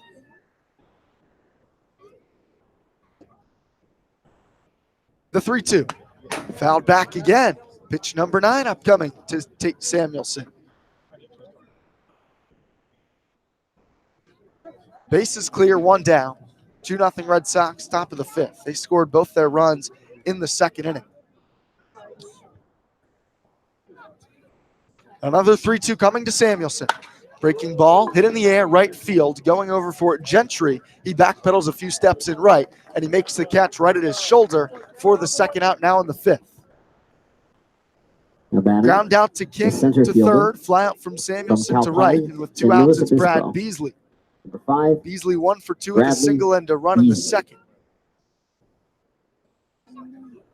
Beasley, the speedy center fielder from Cal Poly, led off that 2nd inning with a soft base knock into right center. The first pitch misses away. Ball 1 to Beasley here in the top of the 5th. Wyatt Young on deck for the Red Sox. The 1-0. Fastball at the knees is a called strike, 1-1.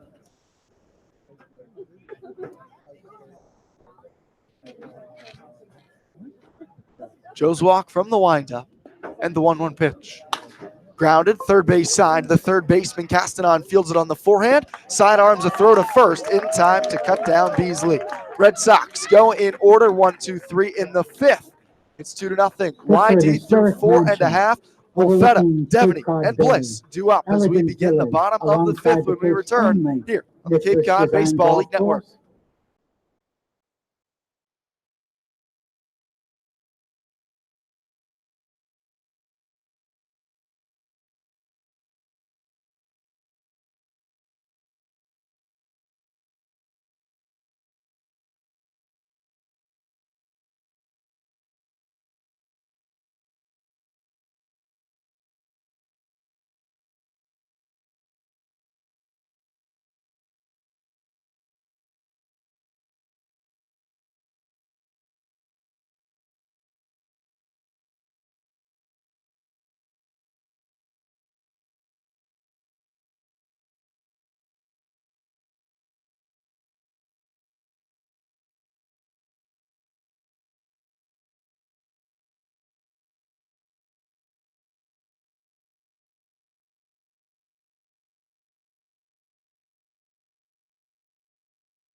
Leading off for the Bottom of the Whitecaps, the 5th left inning, fielder from YD leads Stanford, 2-0, and now Boyd Vanderkoy takes the hill for the Red Sox.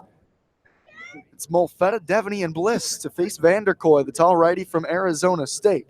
Vanderkoy was the expected starter today for YD, and he begins his outing in the bottom of the 5th with a curveball strike to Molfetta. Vanderkoy, 1-1, a 6.75 ERA, and a couple of starts for the Red Sox. His first appearance here out of the pen. Back-to-back curveballs, and it's 0-2 as Molfetta takes another called strike. Brandon Dufault and Chase Smith worked through the first 4 through a couple of jams for the Whitecaps. And now it's Vanderkoy, the 0-2. Fastball just off the plate away. A ball and 2 strikes.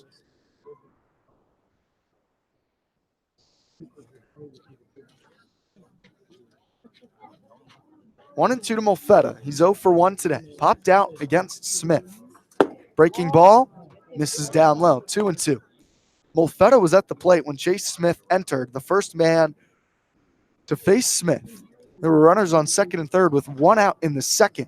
The best opportunity probably for Brewster today. 2-2, hit in the air, left field line, hooking foul down that line. It's going to fall about 5 feet wide of that painted grass. Still 2-2 to Molfetta. Smith had to work around runners on second and third with one out and first and third with one out in his time on the mound, but was able to do so masterfully.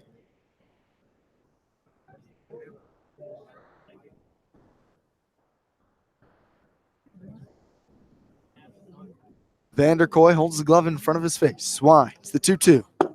Fastball low. Full count. Got him, boy. Bottom of the fifth, Whitey leads 2-0. Molfetta at the plate. Stanford man has been so hot. 3-2, just upstairs, ball 4. After starting him 0-2, Vanderkoy loses Molfetta for a leadoff walk here in the fifth. Now batting the catcher from UMass Lowell, number 6, Karen Devaney. Bottom of the lineup now up for the Whitecaps, Karen Devaney. Go, roll it up, guys. Struck out to end the second against Chase Smith with runners on second and third. Now a man on first and nobody down for Brewster in the fifth. Vanderkoy from the stretch. Devaney squares. First pitch. He did attempt to bunt it, and he comes up empty over the top of the breaking ball from Vanderkoy. 0-1.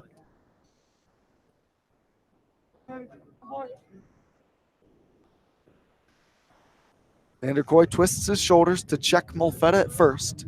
Average lead there. The 0-1. Chopped in front of home plate. Wells will grab it foul.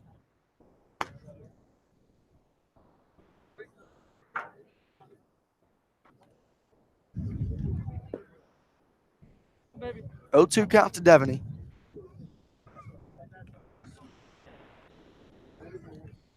From UMass Lowell, so relatively local here in Brewster on the Cape. The 0-2 from Vanderkoy. Misses away, a ball and 2 strikes. He's now gone up 0-2 to both men here in the fifth. But Molfetta was able to work a walk. He's on first. 1-2 now to Devaney. And that's been Vanderkoy's issue in his 2 starts so far for YD, is that the walks and the free passes have been piling up. 0-2, swing and a miss from Devaney. This time he's able to get the strikeout for the first out in the fifth. Now batting first of the day second for baseman Vanderkoy. from Auburn, number 13, Ryan Bliss. One man out, one man on first for the top man in the order for Brewster, Ryan Bliss. Bliss launched a triple into the left center gap in the third inning to lead off the third against Chase Smith. But he would be stranded on third base. First pitch misses away to Bliss, ball 1. After a bouncer from Auerbach back to Smith on the mound, which held Bliss at third. There was a bunt single from Gentry, but Bliss couldn't score. And then a 6-4-3 double play ended the inning for YD. The 1-0 fouled back off Wells. It's 1-1.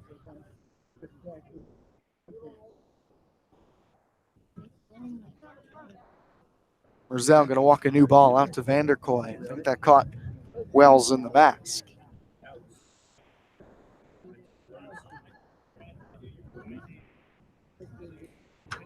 Come on, boy. Bottom of the fifth inning, 2-0 YD. A ball and a strike to Bliss. Vanderkoy shakes his head a couple times. Pick off to first. Back with the head first slide is Molfetta.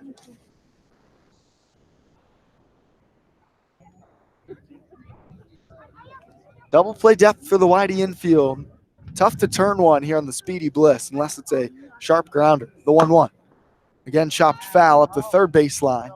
And now Vanderkoy ahead in the count, 1-2.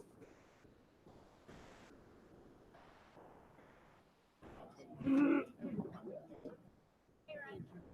on, boy. Some blue sky even over the top of us now, Andre. We've had some sprinkles today, lots of clouds, impending rain. Real whirlwind. We don't know what's going on except what's above our heads, I suppose. Farthest thing for meteorologists. 1-2 grounded, back up the middle. Yeager circles, he'll field, only play to first, and he makes the throw there. I think that might have ticked off the glove of Vanderkoy. Yeager was headed more towards the second base bag, ended up circling it and getting out at first. Next up, Olfetta moves up the to center second base. fielder And that's from where he'll be with 2 Alabama, outs and number Brett Auerbach at 29. the plate. Brett Auerbach. Go one more. Come on, boys. Auerbach at the plate, hits from the right side against Vanderkoy. A man in scoring position, 2 outs for the Whitecaps. Auerbach from Alabama. Struck out and grounded out. First pitch, fastball upstairs, ball 1. Auerbach entered today with the .275 average, 1 home run. 1-0 count to the center fielder from Alabama of Brewster. Vanderkoy in his first inning of work out of the bullpen. From the stretch, the 1-0. Sharply hit, third base side. Backhanded by King along the line. Crow hop, will throw to first. Gets past Samuelson. Trotting around to score will be Molfetta. King made a great backhanded stop. The low throw scoots past Samuelson. Moving up to second is Auerbach. And there is 1 run across for Brewster as they get on the board. 2-1, YD still leads. And it's a shame that's probably going to be an error that gets charged to Riley Now batting, King. Made an the right outstanding fielder play. from And I'm sure if you Alabama, ask Tate number Samuelson, that's a 28, pick that he Tyler feels he should have made Gentry. to bail out his third baseman there. But an unfortunate unearned run. Come on, boys. Now a man on second, still 2 outs, and a run across for the Whitecaps. Vanderkoy's first pitch to Gentry, a called strike.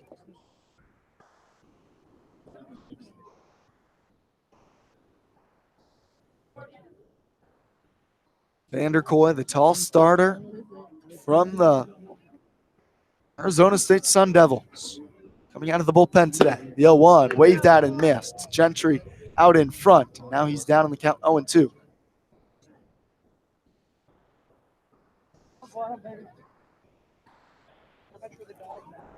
No 2 count, 2 down to Gentry. He's 2 for 2 today, a double and a bunt single. Vanderkoy, couple looks, kicks and deals. Fastball just outside.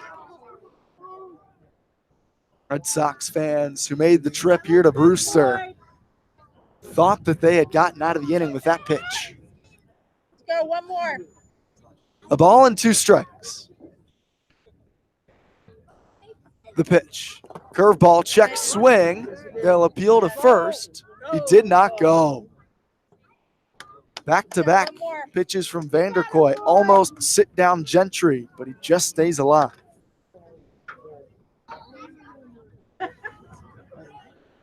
They do charge an error there to Riley King, so it's an unearned run for Boyd Vanderkoy here in the 5th. 2-1 Red Sox, bottom 5.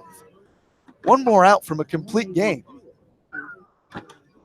or at least an official game. 4 innings from being complete.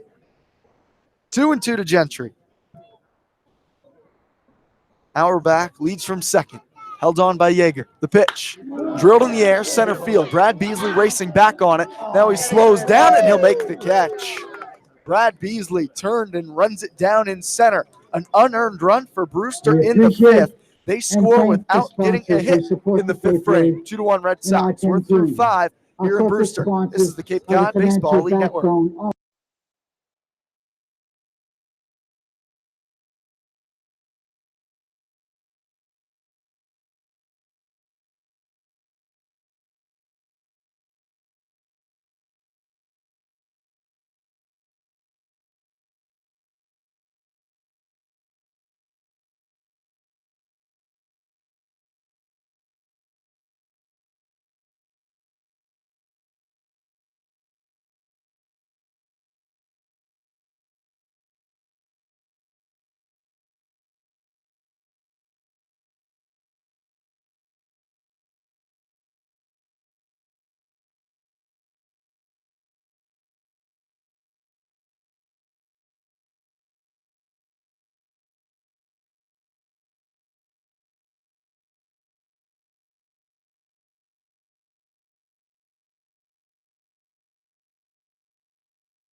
Top of the sixth, 2-1 YD. It's a tight Leading one off the between YD. Eastern Division foes.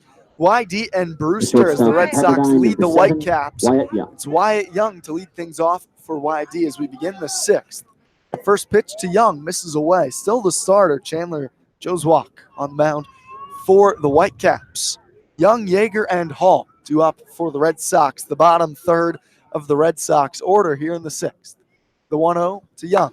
Sharply hit right side. Bliss, the second baseman, to his left. Fields heels on the outfield grass to throw to first to get Wyatt Young for the first out of the sixth.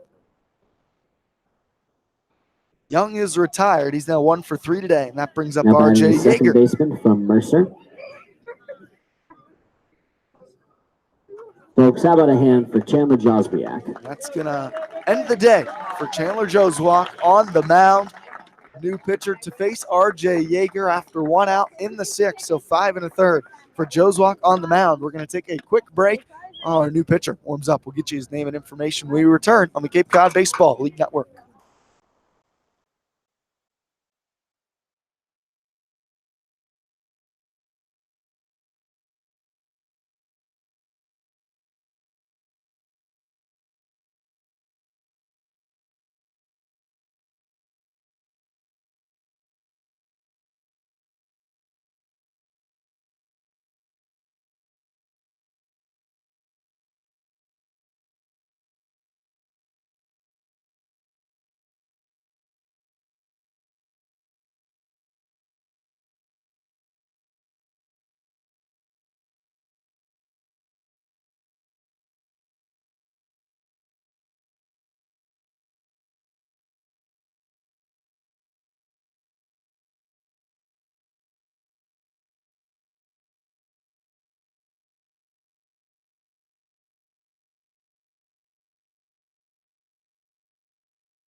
Back here in Brewster, we're in the top of the sixth inning. There's 1 out and a new pitcher on the mound for the Whitecaps. It's Jimmy Ramsey, a right-handed reliever from Tonka Bay, Minnesota. But he does his pitching at the University of Kentucky for Big Blue. 3 games, 2 games started for Ramsey this season with Brewster. This is his second appearance out of the bullpen. 6'9", 250. A massive right-hander to R.J. Yeager. First pitch fastball chopped foul from Yeager, and it's 0-1. Yeager 0 for 2, but he has an RBI on a ground out back in the second inning. Plated Brad Beasley from third. Sam Hall on deck for the Red Sox. 1 out, bases are empty. Ramsey in relief for Chandler Joswiak. The 0-1 misses inside, and it gets Yeager on the elbow guard. He'll head down to first, and that's a hit by pitch.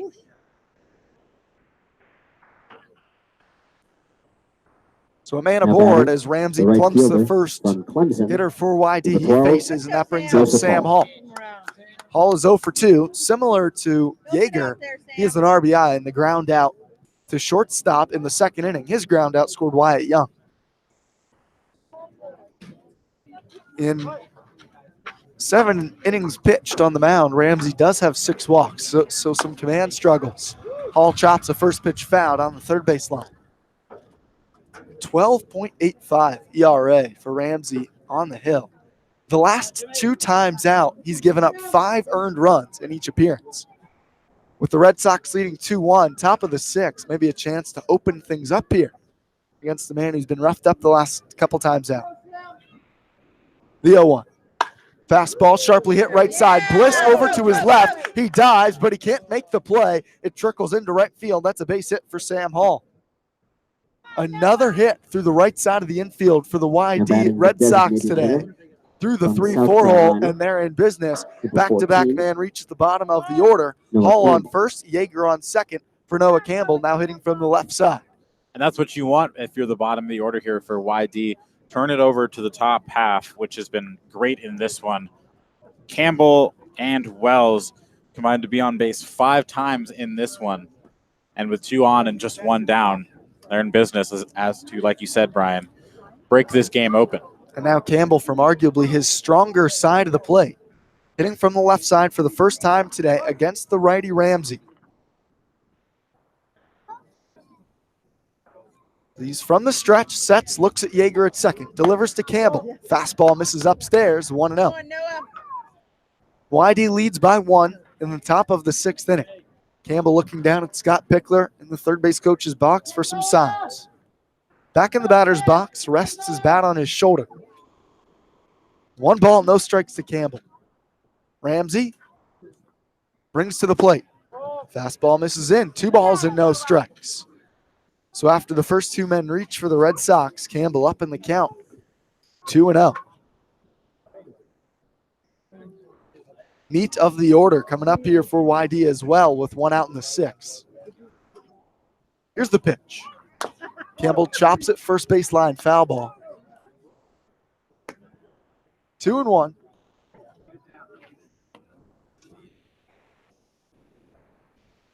Wells on deck for YD. 1 out in the inning. That was against the starter, Chandler Josue. His final line, 5 1/3 innings pitched, 7 hits, 2 runs, both earned, 2 walks, 3 Ks, giving way to Jimmy Ramsey here in the 6th. The 2-1 to Campbell. Fastball called strike, belt high on the outer edge, and it's 2 balls, 2 strikes.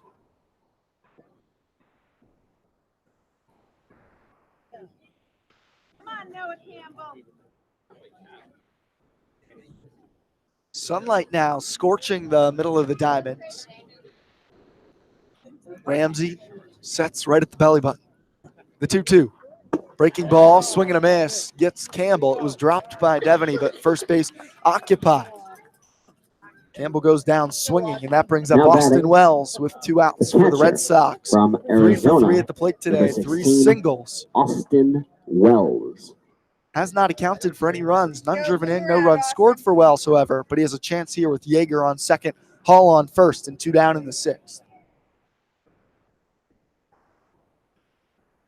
After an 0-for-4 day yesterday with 3 strikeouts, Wells redeeming himself against the Whitecaps. 3 knocks today. Eister on deck, 2 outs. First pitch to Wells. Breaking ball misses inside, 1-0.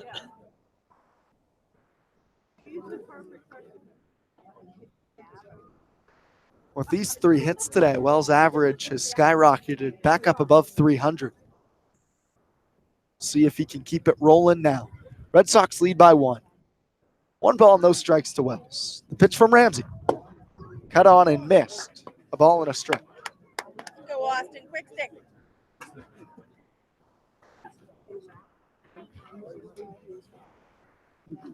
Yeager on second. He was hit by a pitch. Hall on first with a single.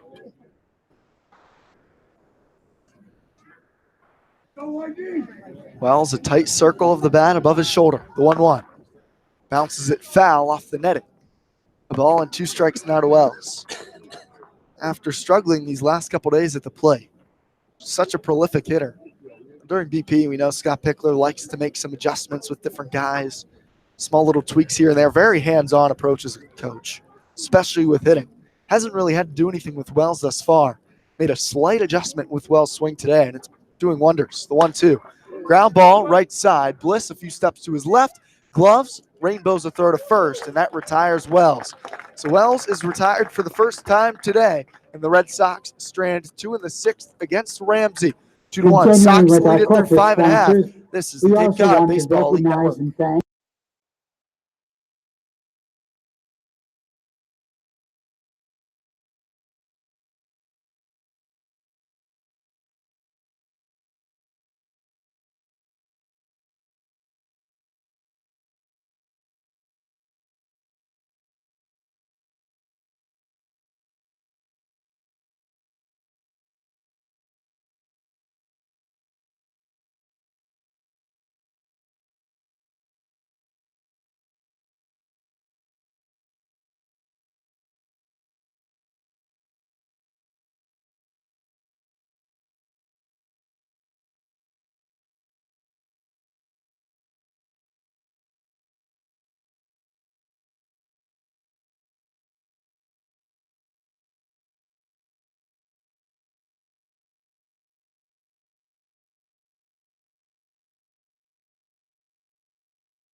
Bottom of the sixth, second inning of work on the mound for Boyd Vanderkoy. First pitch to his Sun Devil teammate at Arizona State, Gage Workman, misses down low, ball one. Red Sox lead 2-1 as we're in the bottom of the sixth. The 1-0, called strike on the inner half from Vanderkoy, 1-1. Workman, Fago, Castanon due up in the sixth, the heart of the order, 4, 5, and 6 for the Whitecaps. Vanderkoy, the 1-1. This is down and away. 2 balls and a strike to Workman. And this is one of those cool moments, Brian, that you know that, yes, they're both competitive. Yes, they both want to win this game. Yes, they both want to win this matchup, but they got to be enjoying this, facing each other here. 2-1, sharply hit through the right side of the infield, and Workman gets the best of his Sun Devil teammate Vanderkoy on that cut. A leadoff single for Workman to begin the sixth Now batting for the Whitecaps. the first baseman Advantage from the Workman Stetson Hatters, in this one. number 50, For now, For now. Fargo. we'll see Vanderkoy potentially face him again. Vanderkoy, a guy who's gone multiple innings, 4+ in both of his first 2 starts. Guys, roll it up. He's pitching in the sixth here. His papers are going flying everywhere here as some wind. First pitch misses high and tight to Fago. But Vanderkoy expected to go at least a couple innings out of relief today. Didn't start because of potential impending weather. Looks like the rain might have missed us, however, tonight in Brewster. The 1-0. Fago fouls it away. A ball and a strike.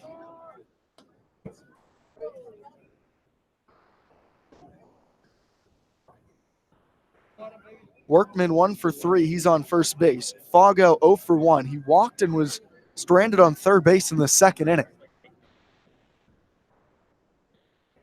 A tall 6'5" first baseman. Check on first from Vanderkoy. Back standing is Workman. Workman, good speed over there. 4 for 5 in stolen bases this season. We'll see if he tests Austin Wells behind the plate.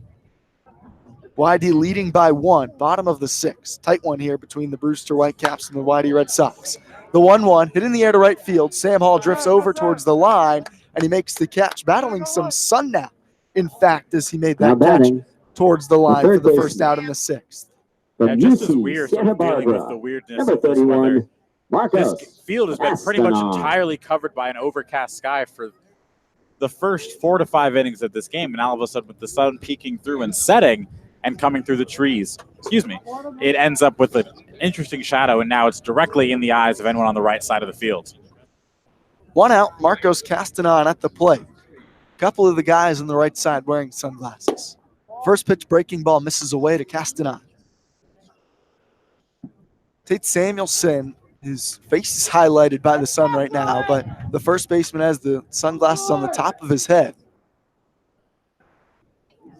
1-0 to Castanon. 0 for 1, check on first. Workman back standing. Castanon got hit by a pitch in the second. He was stranded on second base as Chase Smith was able to work out of the jam for YD. Another check on first. Vanderkoy really making sure Workman doesn't go anywhere. Castanana to UC Santa Barbara delivered the big hit last night for the Whitecaps. Trailing by 1, looking to do so again. 1-0. Breaking ball, hit in the air, foul territory, and out of play. Now 1-1 to Castanana.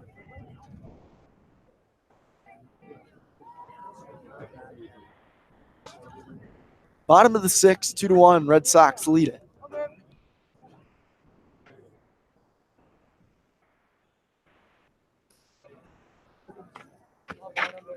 A ball and a strike to Castanana. Vanderkoy sets at the belt from the stretch. He deals. Sharply hit grounder, third base side. Diving stop, Riley King. Up with it, long throw to first. It's in time.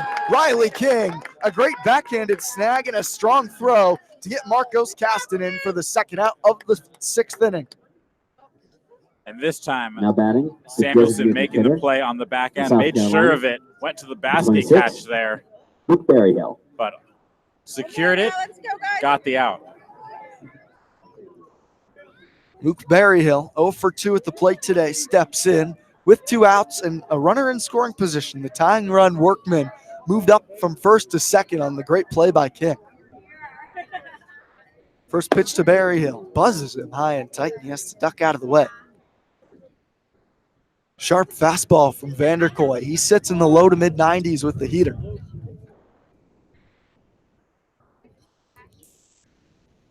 Berryhill entered today 4 for 8. The 1-0. Tops it foul. A ball and a strike.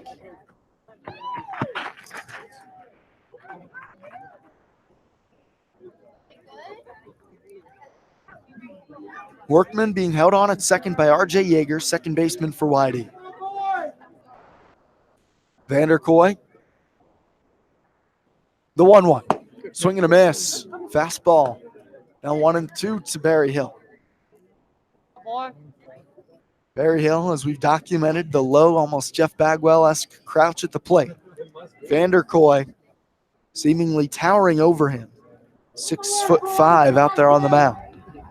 Stretches his hands above his head. Now the 1-2.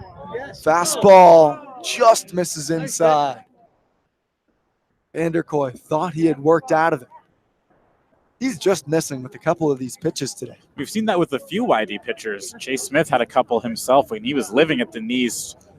Thought he would got a couple batters out, but was getting squeezed in the strike zone. 2 balls, 2 strikes. The pitch. Chops back to Vanderkoy. He gloves, will jog over towards first. Flips to Samuelson to get the 3rd out. Brewster strands a man at second. They are scoreless in the 6th. 1 man aboard on 1 hit for Brewster. 2-1. YD through 6 innings. This is Red Sox baseball on the Cape Cod Baseball League Network.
Top of the 7th, YD leading 2-1, looking for some Moving off the left insurance fielder, against the Brewster South Carolina. Whitecaps.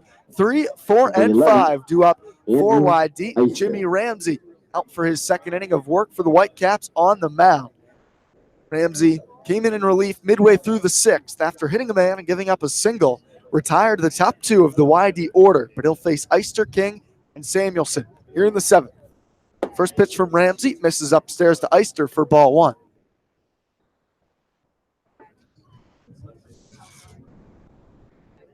Eister 0 for 3 today.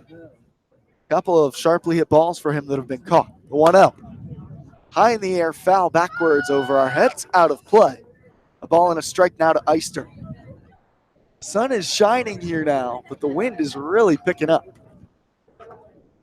Gigantic flag out in right center, just to the side of the hill where a couple fans are nestled in front of the trees, picking up as much as it has been today. The 1-1. Swinging a miss, Eister out in front of a breaking ball. 1-2 now from Ramsey on the mound.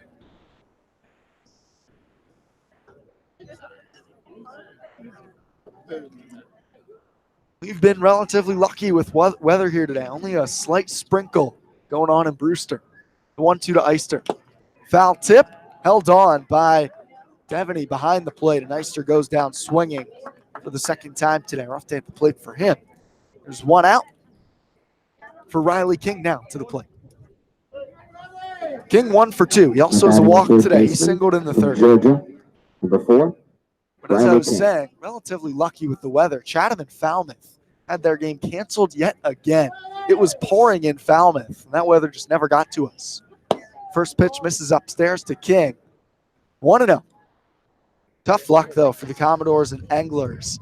Really, everybody's toughest opponent at this point in the season has been weather. 1-0, also misses high. 2-0 to King. Yeah, we saw videos of what was going down in Falmouth, and it was absolute sheets.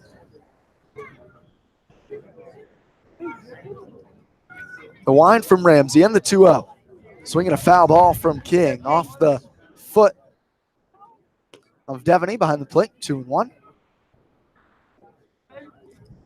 So tough luck in Falmouth today. Every other game around the Cape League is at least in action. Bourne and Hyannis are scoreless in the bottom of the 2nd, as are Catuit and Wareham. They're in the top of the 3rd. The 2-1 to Riley King. Big cut and a miss. Out in front of a breaking ball. Will go for a quick stroll to reset himself. 2 balls, 2 strikes. 1 out. 2-1 Red Sox in the top of the 7th. Orleans, the top team in the Eastern Division, leads Harwich 3-2. The 2-2 to King.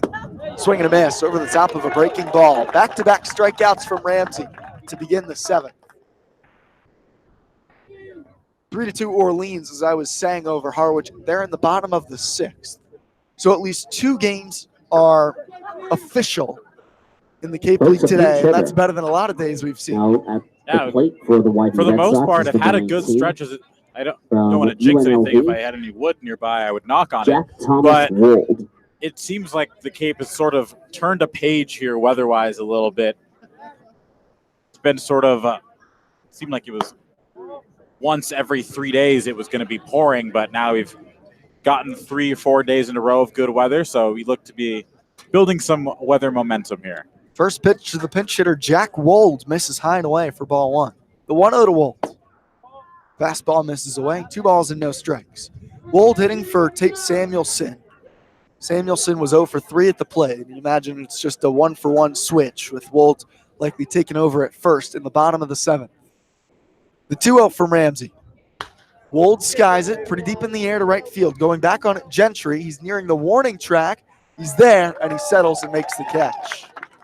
Wold flies out. It's a 1-2-3 top of the 7th from YD at the plate. Stretch time here in Brewster. 2-1 Red Sox. This is the Cape Cod Baseball League Network.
Everyone here at Stony Brook Field has stretched.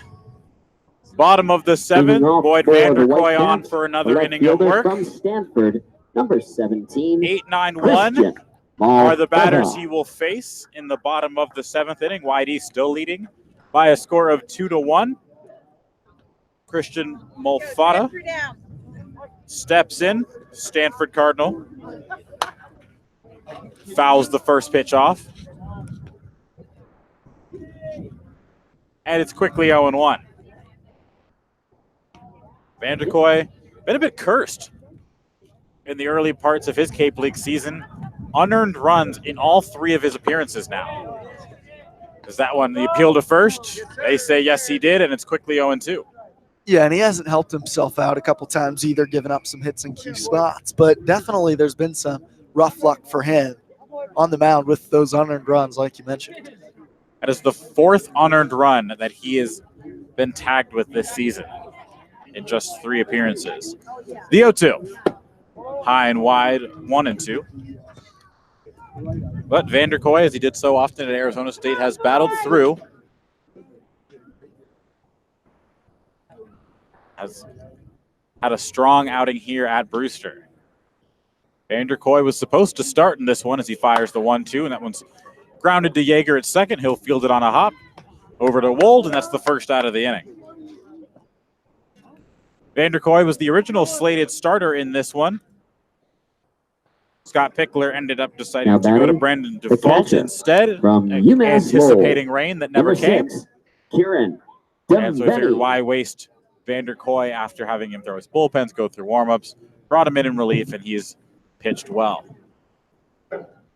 Kieran Devaney now steps in, catcher batting in the 9-hole. He looks at a breaking ball in there for a called strike. It was a good one, 0-1. Almost worked out as kind of the newfangled opener strategy that some MLB teams are using now. You throw a reliever first, and it happened that both Dufault and Chase Smith threw well today. Big swing and a miss on 0-1, and it's quickly 0-2.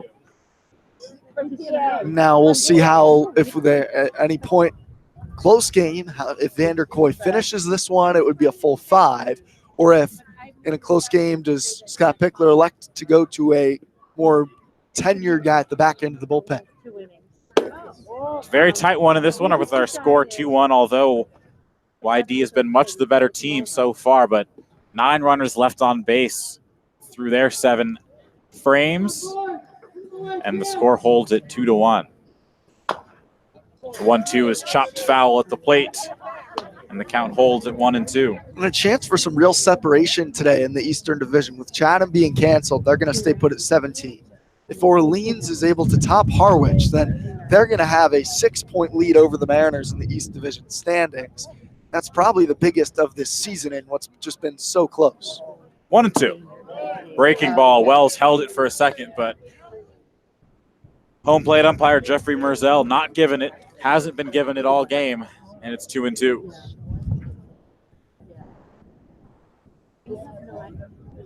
Vanderkoy set at the chin. Out of the windup. Delivers the 2-2, a fastball wide, and the count runs full. As has happened a couple times in his outing today from 0-2 to 3-2. It's almost like he's nibbling a little bit once he gets up in the count, trying to make that perfect pitch instead of continuing that aggressive mentality of attacking hitters. Devaney has struck out twice in this one, so figured Vanderkoy can go right at him, but instead he loses him, and Devaney will turn the lineup over to Ryan Bliss. Now batting, the second baseman from So Bliss will Auburn, step in. number 13, Ryan 1 for 3 days. Bliss.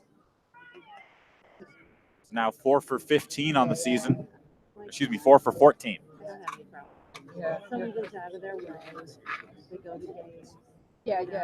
One down here, double play gets Vanderkoy out of the inning, but with Bliss's speed, it would be hard.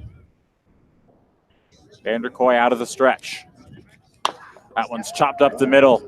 Wydung will play it back. We'll get the lead runner. No chance on the back end. And it's a fielder's choice, and they're now 2 down. Let's go, one more now. Yeah, Young had to take that one on the high hop. If he could have charged it and maybe played the short hop, you'd see a chance to turn it, but Bliss moves so well up the line. He reaches on the fielder's choice after the slow Now developing batting, grounder up the the middle. center fielder. Second from fielder's choice Alabama, in as many number at-bats 28, for Ryan Bliss. And We're back. Brett Auerbach steps in now. Go one more now. Reached on an error in his last at-bat.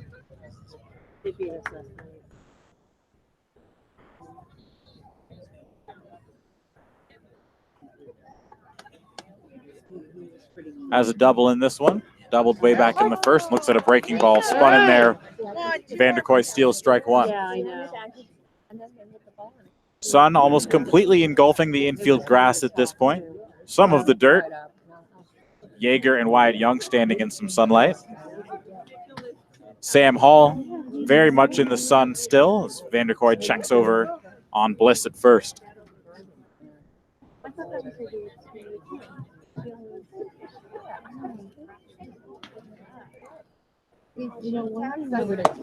Auerbach had a golden chance as he looks at a pitch for a called strike 0-2. Had a golden chance in the third inning following the Ryan Bliss triple to lead off the inning, but grounded lazily back to Chase Smith on the mound.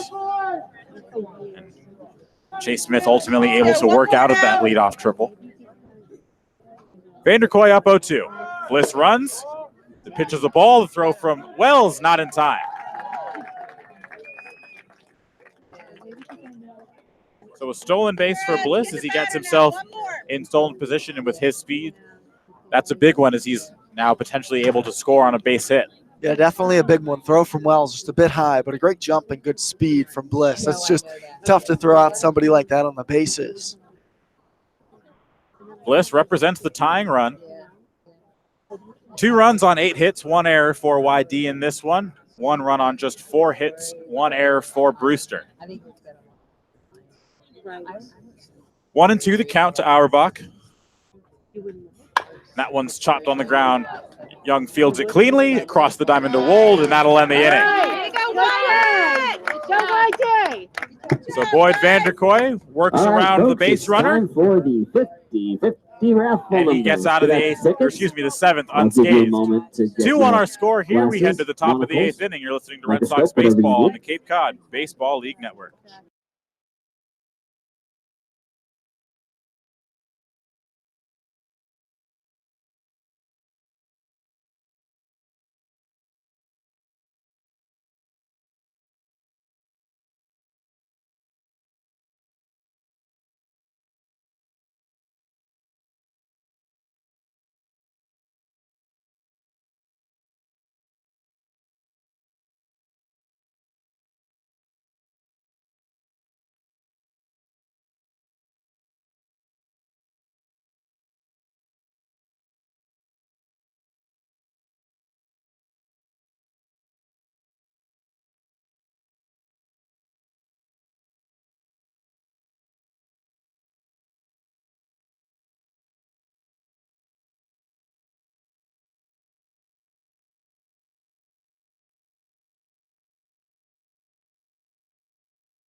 Leading off for YD. Top of the 8th inning here. Luis Obispo, number 5. Brad Beasley steps in, singled and scored a run back in the 2nd. And just 1 for 3 on the day. Grounded out to third in his last at-bat as he looks at the first pitch. Off the right arm of Ramsey for a ball 1-0. Ramsey, after struggling in his prior 2 appearances, has pitched well in this one, yet to give up a run. Feels like Whitey's threatened, at least threatened the first time in the 6th, but really easy 7th against the middle of the Whitey order. The 1-1 on its way. Foul tipped into the glove of Devaney behind home plate. It's 1-2. Okay. I'm a Penn Stater. We've been working I there am 26 years. too. Yeah, we have. Yeah. The 1-2 on its way. Just off the outer half. It's a ball, 2-2. Wyatt Young waits on deck. Singled, scored a run back in the second. Ramsey shakes off a couple. Now delivers. That one skips into the dirt, heads right towards us. Wyatt Young will pick it up. Okay. And it's 3-2. And like the arts and the Full count offering from Ramsey. That one's flared off the right side, and it's out of play. What are you doing here? Our son is Brian broadcasting.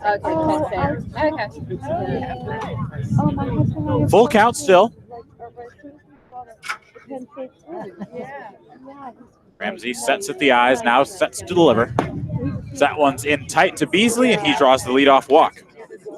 YD would love some insurance, especially with the guy Boyd Vanderkoy on the mound right now, who's not used to throwing late games. Normally a starter, but working as a reliever today. Wonder if they end up keeping him out there, but if they could add some insurance, that sure makes things a lot easier for Scott Pickler and company. Wyatt Young. So Wyatt Young now steps in, handles the bat well. Wondering if Scott Pickler will give him the sign to bunt. He is swinging away. It was a hit and run. The chop will drift foul, and Beasley will head back to first. Definitely expecting some sort of small ball. There's the hit and run from Pick. I was thinking bunt initially because Young has good enough speed. If he can push it up the third baseline, he might even have a chance for a hit, especially exploding out of that third base side. Now with one strike, maybe Pick puts on the bunt here after a try with the hit and run. Young, a good contact guy, handles the bat well, is the type of person you would want to put down a bunt in a situation. They'll check over on Beasley at first, nothing doing. Probably just to see if Young would square around there more than anything, because sometimes when that pitcher turns and throws over, you see the hand slide up the bat just a bit. Didn't notice that from Young at all. Casting on the edge of the grass. The 0-1 pitch is fastball at the neck. It's 1-1. Casting on. The only infielder shading for the bunt. Outfield shading him to pull. The left field line is wide open in the outfield. RJ Yeager waits on deck. Beasley with his leadoff first. He's running. Wyatt Young smokes one into right field, and that'll sit in front of Gentry. Beasley would go first to third on the throw. Was a good one, but not in time. Cannon from Gentry out there and right. Thought with Beasley running on the play, a hit to right field, no chance to get him at third. Ended up being kind of close over there. But YD in business. Now with RJ Yeager up at the plate, runners on first and third. Will we see any more shenanigans? There was a hit and run. Wonder if any squeeze potentials are on. Do we send Young from first? A lot of options for Pick. Pick giving the signs. Beasley's on third. Good speed, and Young on first. RJ Yeager in the box now. He squares to bunt, drops it foul. This is the second time we've seen Pick try to have Yeager get the bunt down. He was unsuccessful. This time a safety squeeze, however, rather than the suicide squeeze. Okay.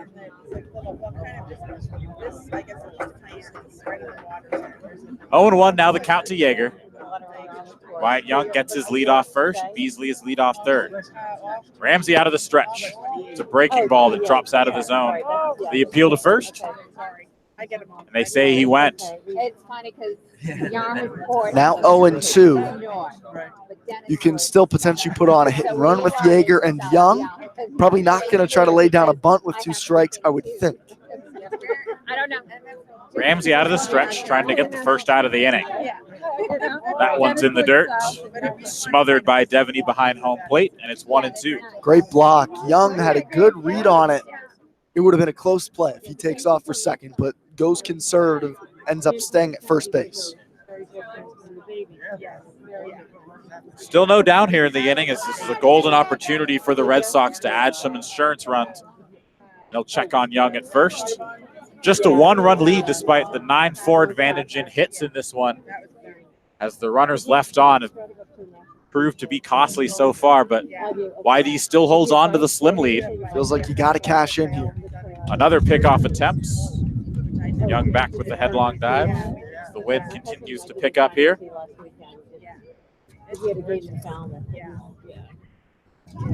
Ramsey working out of the stretch. Yeager in the box, twirling the bat above his head. The 1-2. Nubbed foul into the netting, and the count holds. The sun is completely set below the tree line that lines Stony Brook Field here in Brewster. All shadows are completely gone as we are now in even lighting across the entire field. No lights here at Stony Brook is the 1-2 once again in the dirt, and an excellent pick again from Devaney. Turning into a good at-bat, though, from RJ Yeager at the plate. He's laid off a couple pitches in a row in the dirt. He's fouled off a couple pitches as well at the plate. There's just a couple different ways this at-bat can go, but you like how many pitches he's seeing, really forcing the hand of a lot of breaking balls. There is action in the Whitecaps bullpen. 2-2. Young is running as that one is smoked towards Beasley. He's able to spin out of the way. Probably was good at dodgeball as a kid. Moves like that. You can dodge a wrench, you can dodge a baseball, apparently, and the count holds at 2-2. He was in foul territory, so even if that ball got him, would have just been a foul ball. But definitely came close to catching a piece of Beasley. Young was moving there on the pitch as well. Still 2-2. We'll see if Young is in motion once again or if Ramsey elects to throw over once again. Shakes off a couple signs, comes set slightly closed. Young on the horse again. That one's smoked to third base. Castanon was unable to field it on a hop. And Beasley is in to score. Nice. Going to be interesting. Definitely borderline hit air area there. Smoked at Castanon, but got his glove to it. Probably could have fielded it cleanly. But YD gets the insurance run they need. It's going down as an air, actually, on Castanon. The right fielder. So an unearned run to this point as Beasley comes across and Yeager's on first. Sam Hall now, nine-hole hitter, steps in, had a single in his last AB. He squares to bunt, pulls it back, though, as the pitch is wide, 1-0. Another guy, if he just gets it down, great speed, probably bunting for a sacrifice here, trying to get runners in scoring position for Campbell and Wells coming up. Obvious bunting situation with the guy at the bottom of your order, someone who handles the bat pretty well. Middle of the infield, a double play depth, both corners playing on the edge of the grass. So that one's squared, and that is exactly what you don't want if you're Sam Hall as he pops it up to the first baseman, Eric Fago, and that's the first out of the inning, a wasted at bat. Yeah, that one's tough for Hall. You got to get it down on the ground, and that was a pitch up in the zone, probably a strike. Still want to get that one on the ground, just be aiming for the top of the baseball with the bat. Now one down. So top of the order now. Until yesterday, Campbell steps in from the left side. I'm one of the housing. That one is skied high up into the air and off the fence. Deverny comes all the way over right in front of us. Austin Wells had to get out of the way of that one. Waiting on deck. All sorts of action over here today. It's always when Wells is on deck, too. There's just something about him standing right in front of our broadcast table that just attracts things. Runners do move up, though, on the play. We got distracted, but Yes, now in scoring runners position do move for up Campbell. 90 feet. Must be the haircut that Austin Wells got. 1-0, high for a ball, 2-0. That's why he's 3 for 4. It's the haircut. A little more aerodynamic out there at the plate. Something like that. Deverny will now head out to the mound, have a quick chat. Dangerous situation here. You wonder base open here for Campbell. If you're down in the count, you don't want to give him anything too pretty now. Obviously, dangerous hitters looming here for YD with Wells, Eister, King. But still, Campbell from the left side is as good as any hitter in this league. You don't want to leave him anything to drive. You could set up a potential double play as well by putting him on first. Certainly a pick-your-poison situation for Ramsey with Campbell at the dish and Austin Wells waiting on deck. 2-0's in there for a called strike, 2-1. And you wonder, Brian, despite the fact that Ramsey has pitched well, he did give up the 5 earned in his last 2 outings, and you wonder if the wheels sort of fall off for him in these sort of instances. It's definitely possible. 1 run already across so far. Campbell swings and ropes one to left. It's coming in and on a dive. Molfetta will play it. And that's an excellent count for out number 2. Campbell hit it hard, but unfortunately found the glove of Molfetta out there in left. And now the insurance runs fall on the bat of Austin Wells. Wyatt Young started towards the plate there, a ball in the air. He should have gone back to the bag. He would have been standing on the base when that's dove and caught, and he scores easily. But because he had to retreat to the base, he ends up not coming across to score. Tough read for him, but it's probably a play that could be the difference between a 2 versus 3 run lead, depending what Wells does in his at-bat. Of course, now looks like we might see a bullpen change here for Brewster. So we'll see what Wells will do, but he will have to do it against the new arm. We'll tell you about that new arm on the other side of this break. You're listening to Red Sox Baseball on the Cape Cod Baseball League Network.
So Austin Wells now will step in with runners on second and third with 2 down in the inning, and he will face the new arm for the Brewster Whitecaps. It's Connor Shamblin out of the University of Alabama.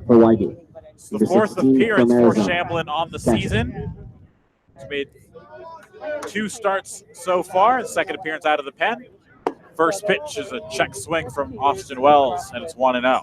That's some heat from Shamblin on the mound, that's for sure. That's why he's the guy out of the pen. Even with command struggles this season, definitely a guy who's going to bring some heat. 11 walks in 7 2/3 innings for Shamblin, as the 1-0 is wide, 2-0. Austin Wells in the box, 3 for 4 on the day. Andrew Eister waits on deck. ERA only 3.52 for Shamblin in his 3 appearances thus far, but the 11 walks in 7 2/3 is alarming as he's quickly behind Austin Wells 3-0. Andrew Eister on deck.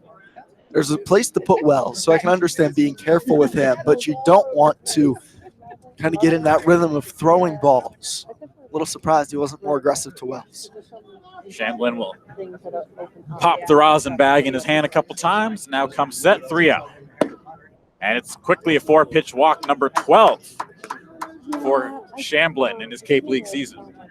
And if Eister, I'm taking till I get a strike. Now I know batting you want to be aggressive at the plate. from And that's South Carolina, not always a great the attitude left to fielder, have, but this guy has number 12 11, walks in just over Andrew 7 innings. Eister. And he just 4-pitch walk. Obviously, a base was open, but you can't expand the strike zone to this guy. So Eister now with the bases loaded and 2 out in what is an absolutely crucial spot here in the top of the 8th inning. YD already stranded 9 runners in this one. Eister, first pitch swinging, skies 1 foul, 0-1. You got a fastball to hit. And Eister's a fastball hitter. So I like that approach, I suppose, looking for a fastball. Got one to drive, just couldn't quite put it in fair territory. 0-1 now the count. Wyatt Young is on third. RJ Yeager is on second. Austin Wells is on first.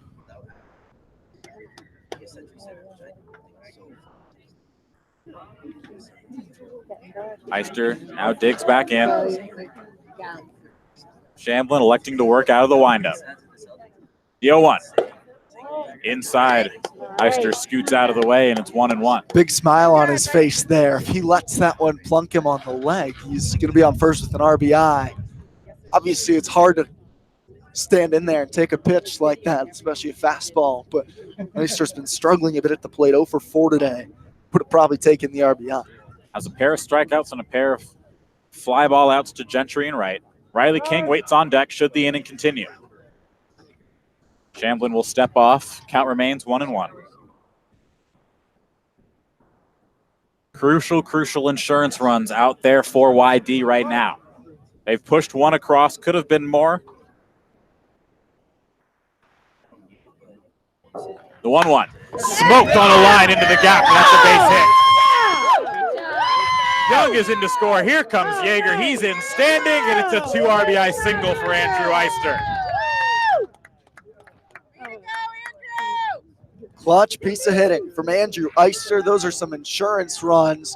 All of a sudden, YD, a 3-run spot. All those runs going to be charged to Jimmy Ramsey. Eister's first hit of the day. It's a 2-run knock. Really needed that one. Probably for his confidence as much as anything at the plate.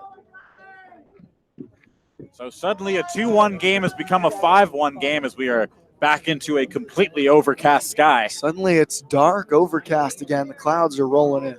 No lights here at Stony Brook.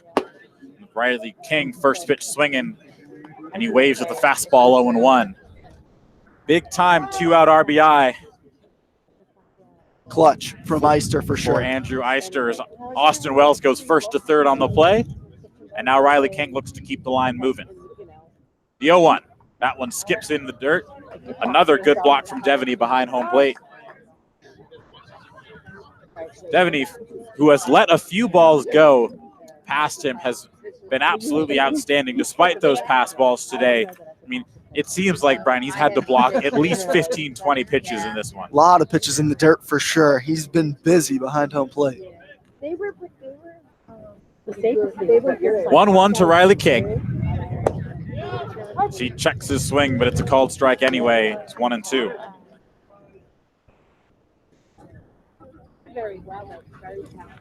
Wind is picking up. It's starting to get a little chilly here in Brewster. The flag out in right center field is waving. The 1-2. Eister's moving. Here's the throw. Got him. Great throw. So Devaney, who's had an outstanding day behind the plate, guns Eister to end the inning, but not before the Red Sox hang a 3-spot in the top of the 8th. They've blown this game open. It's 5-1. Vanderkoy back out for the bottom of the 8th. You're listening to Red Sox Baseball on the Cape Cod Baseball League Network.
Tyler. Bottom of the 8th inning here. Red Sox suddenly have a comfortable 5-1 lead as Vanderkoy back out for his 4th inning of work. The first pitch is wide, 1-0 to the Alabama right fielder, Tyler Gentry. Gentry's got a couple hits in this one. He looks at an off-speed pitch that misses wide, 2-0.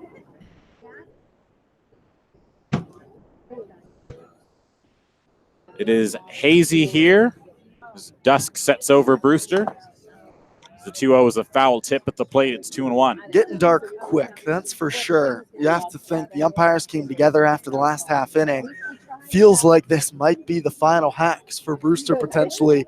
The clouds rolled in. Of course, now there's some light out underneath those clouds. So if these clouds keep moving, it might be sunny again here in a few minutes. On the ground, left side, past the diving Riley King, and that's a base hit for Tyler Gentry, his 3rd of the game. King didn't get a great first step on that ball. He's made some absolutely spectacular defensive plays today, but just out of his reach that time. Down the hole at third base, couldn't quite get it to his forehand. So Gage Workman versus Boyd Vanderkoy, part 2. It was advantage Gage in the Battle of the Sun Devils in the first at-bat as he ripped a single off his teammate into right field. First pitch from Vanderkoy is a breaking ball outside, 1-0. It is really breezy here. The clouds are moving at such a brisk pace. You can see blue skies out now beyond center field. So who knows if this dark kind of atmosphere we have right now is going to hold. The 1-0. That's a fastball pumped in for a strike at the belt, 1-1. Gentry on first. With 3 hits today, we'll see his average climb from 182. Workman awaits the 1-1. It's a fastball at the shins. 2-1.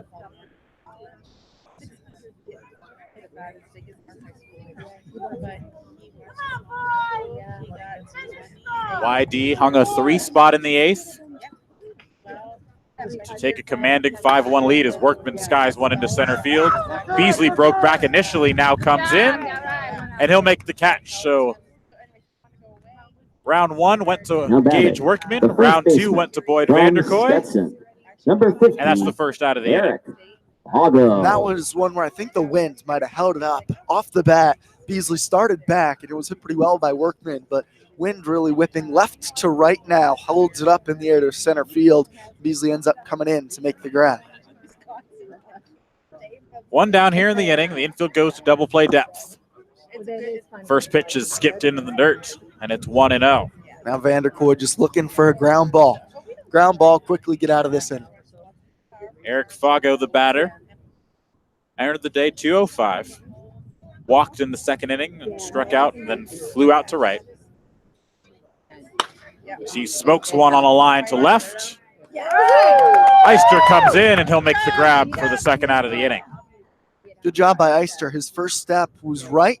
Now batting, moving a little to his left, and then he comes in. A little bit of a circular route to catch that one out there in left field, but ends up coming in to make the catch for the 2nd out here in the 8th. So Vanderkoy has pitched well out of the pen in this one. Just the 1 run allowed, which was unearned. So now 2 down here in the inning.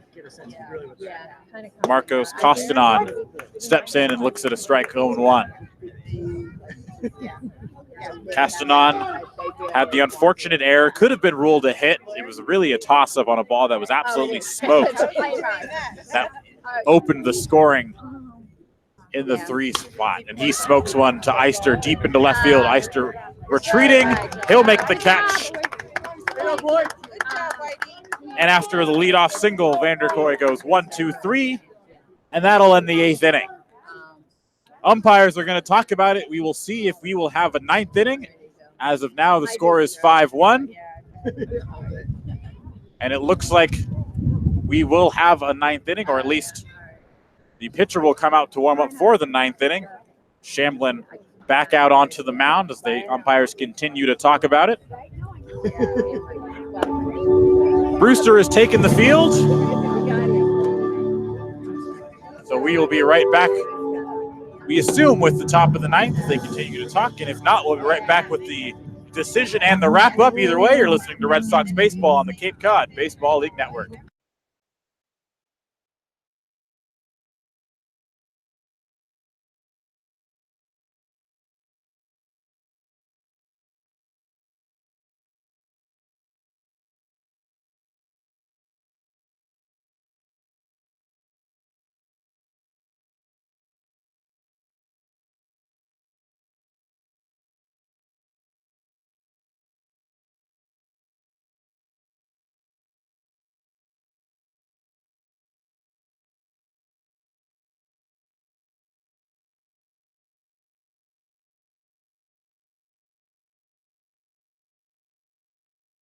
From Georgia. There will be a ninth inning. Riley King. Riley King, who was up as when Andrew Eister got caught stealing, will resume and retake his at-bat against Shamblin as he's first pitch swinging, skies one over the backstop, and it's 0-1.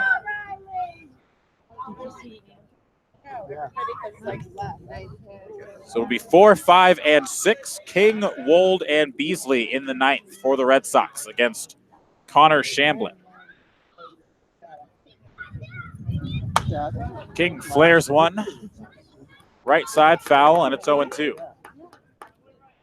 So in the matter of about 10 minutes, the incredibly ominous dark sky has given way to a pocket of blue sky that sits just above the tree line out center field. And just the latest in the ebbs and flows of tonight's weather. 0-2 pitch is a fastball at the shins, and it's 1-2. Riley King, Georgia Bulldog. Been on base twice in this one. So that one's high and tight and count evens at 2-2. Still hitting well above 300, 1 for 3, a walk as well, like you said, on base a couple of times. Hasn't been a part of either of the rallies for YD. 2-2 the count. Shamblin out of the windup. That one is a check swing. They say Riley King did. The throw from Devaney is in time. And that's the first out of the inning.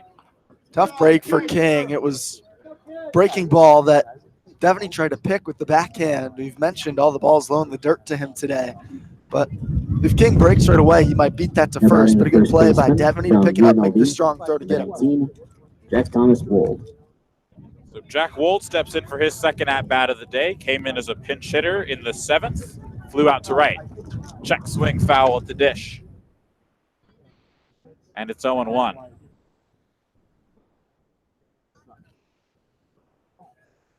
Wold batting from the left side. No batting gloves as per usual. And the 0-1. Cut on and missed. He was late on the fastball, 0-2. Wind still blowing. The American flag has been the barometer of the wind today, is waving mightily out in right center field. The 0-2. Late again, but he spoils it off to the left side. Count holds.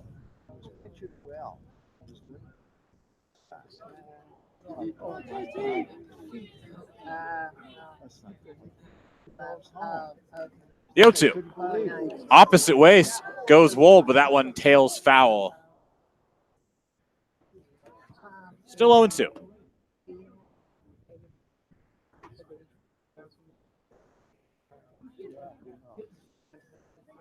The infield is straight away. Outfield playing Wold straight away as well.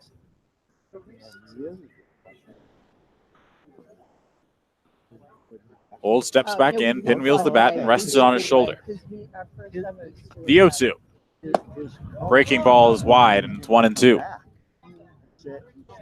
Crowd here has thinned out as we continue to see the temperatures dip. The wind continue to blow. 1-2 from Shamblin. That one skips in there. Another impressive block from Devaney, and it's now 2-2. And seriously, that has to be 20+ in the dirt in this one from Brewster pitchers. Devaney's white uniform quite dirty today, that's for sure. 2-2 to Wold. And he's worked the count full, 3-2. Shamblin came into this outing 7 2/3, 11 walks. He's now thrown an even 8 innings with 12. Wold goes the other way, and that's a base hit through the 5.5 hole. All right. And he's on with the single. Wolde guy has been working really hard these last couple days after starting off hitting above 300. Hasn't been feeling it with the swing, really working to try to hit it the other way and BP to left center. That time we saw the foul ball on the third base line, and that time just splits the 5-6 hole in between third and short, and he's able to get on base with one down. So Beasley will step in for his 5th at-bat of the day. As he looks at the first pitch high, 1-0. Beasley walked to start the 8th off Jimmy Ramsey.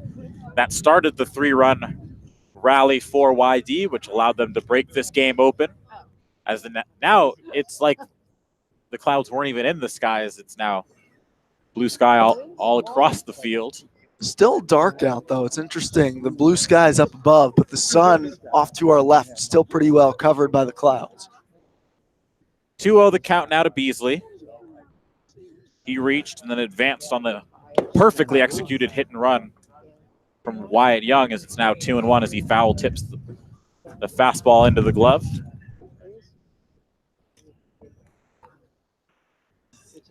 Two 2-1 now the count. Jack Wold waits on first. Beasley swinging. That one towards Gentry. He'll come in and make the catch. Tries to double up Wold, but he's back in time.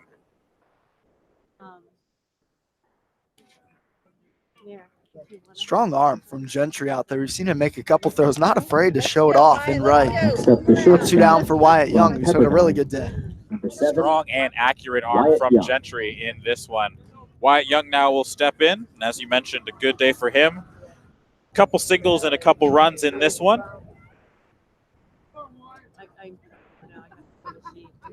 Batting from the left side, second baseman from Pepperdine.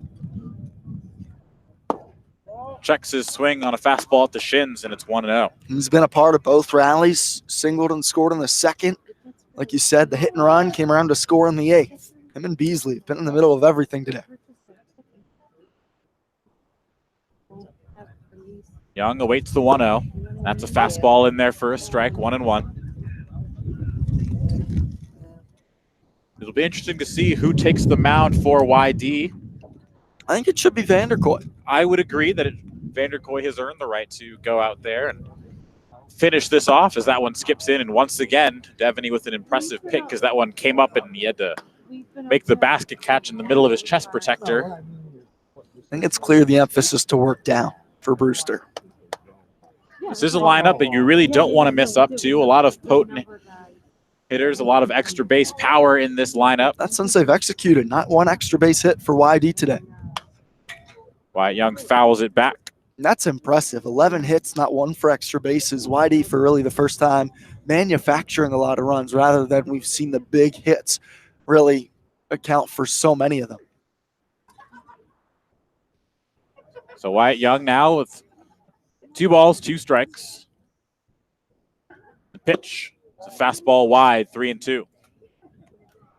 Should Wyatt Young reach? Eric Tolman will be pinch hitting. Yeah. Two-way Sun Devil.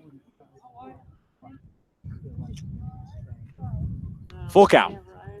Here's the offer. Young skies it the other way into left field. Olfata settles underneath, and he will make the catch to retire the side.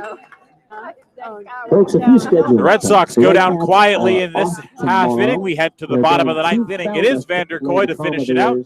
You're listening to Red Sox Baseball on the Cape Cod Baseball League Network.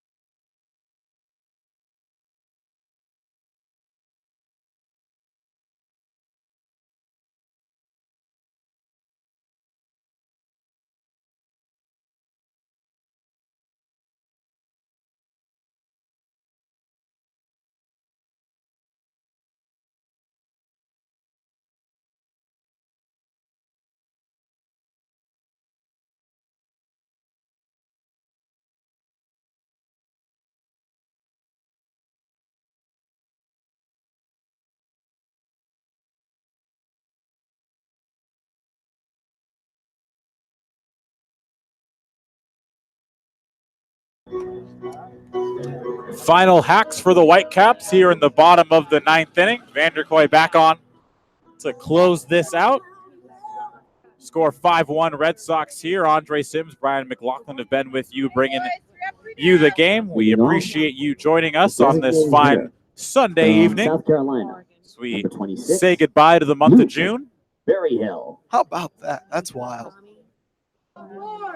Luke Berryhill leads things off, and first pitch swinging skies one back towards the building here, and it's 0-1. It'll be Berryhill, Molfetta, and Devaney, 7, 8, and 9 against Vanderkoy here in the bottom of the 9th. The 0-1 is skied into left field. Eister's got a beat on it. He's now coming in. The wind's killing it. It's dancing. And that gets down underneath the glove of Wyatt Young, and that'll be a double. Young almost made an incredible catch going back on it. He just couldn't quite hold it as he went down. That ball was up so high, and the wind blowing in now from left to right. Eister started over and back a little. Young was going out right away. But like you said, the wind just killed that one. Would have been an incredible catch. Tough read for the outfielders now, but the winds are going to knock anything down in the air. Wind's certainly a factor in this one, but for Brewster, you'll take a base runner any way you can get it, and especially a base runner in scoring position. Molfetta now steps in. First pitch is a breaking ball in there for a called strike, 0-1. Christian Molfetta came in today, 3 for 4, reached on a walk at his second AB, 0 for 2 overall. The 0-1 from Vanderkoy as he checks the runner on second. Another breaking ball in there for a called strike, 0-2. Molfetta clearly looking fastball on both of those pitches. Couldn't get the bat off the shoulders. A couple times today, Vanderkoy's been able to work backwards and get ahead in counts with the curveball. Vanderkoy ahead 0-2. Berryhill waits on second base. That one's smoked and down the line in left field, and that'll score a run for Brewster. Berryhill comes around to score. It's a double. Molfetta will just replace Berryhill on second, and it's 5-2. Now I imagine the Red Sox bullpen might get up and tossing. Back-to-back doubles. Only one of them was really a double, the one just a bloop that happened to fall for extra bases. That one struck well, though, now at the plate, from Molfetta. From Oklahoma, number 42, Tyler Hardman. It will be a pinch hitter for Brewster as Tyler Hardman will step in. The Oklahoma Sooner. You got this. Vanderkoy still working with the lead. Home run doesn't hurt. Another breaking ball. He's had that pitch locked in today. It's 0-1. Definitely been the best pitch, I think. I would agree. He's had it dialed in from first pitch in the 5th when he came in out of the bullpen. 5-2 our score now. YD with 5 runs on 11 hits, 1 error. Brewster now with 2 runs on 7 hits, 2 errors. That run, unlike the first run Vanderkoy gave up, is earned.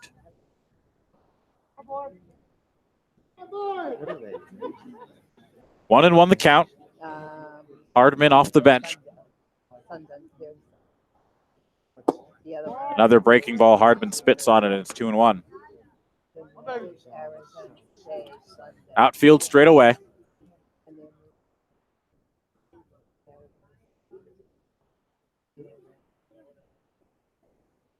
Been multiple times through the orders for both sides, as at least 4 as the 2-1 pitch is in there for a called strike, 2-2. Vanderkoy in an unfamiliar role, the starter for Tracy Smith in Tempe. Now finding himself in a long relief role. Out of the stretch, the 2-2. That one's chopped on the ground. Tough play for King. He scoops it cleanly over to Wold, who will make the catch.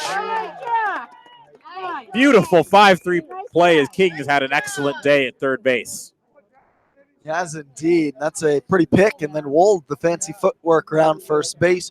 Not the tallest first Now baseman batting, with the longest the reach, second but baseman he knows his way from around the bag. That's a Auburn, fine first number out here 13, in the ninth. Ryan. It was a make-or-break Bliss. play for King as he came in and fielded the high hop, had the scoop. Had that gotten under the glove, could have been trouble, but it didn't. King made the play. Now there's one down, and the top of the order, Ryan Bliss, steps in.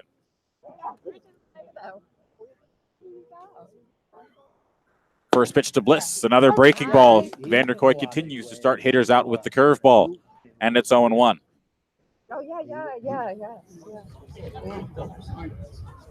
Bliss has been on base twice, tripled in the third, but was stranded and then reached on a fielder's choice in his last at-bat. That one's grounded right at Wyatt Young. Going to have to be quick. The throw over to Wold is in time. Wyatt Young, who normally plays his game on the other side of the middle infield at second base, has had an outstanding day at short and really just an outstanding day for the left side of the infield. 2 for 4 at the plate, a couple of runs, made every play shortstop. You've been asking who's going to be the everyday shortstop with Luke Waddell off to Team USA. I look out there at the Pepperdine boy right now, and I think we're starting to see who's going to be the starting shortstop. Wyatt Young has certainly made himself indispensable for Scott Pickler. Now there's 2 down in the inning. Brett Auerbach steps in, last chance for the Whitecaps. Stop me if you've heard this one before, but Boyd Vanderkoy throws a first pitch curveball for a strike. Called strike. Nobody wants that first pitch curveball. Hey, if they're not going to swing at it, why not keep throwing it?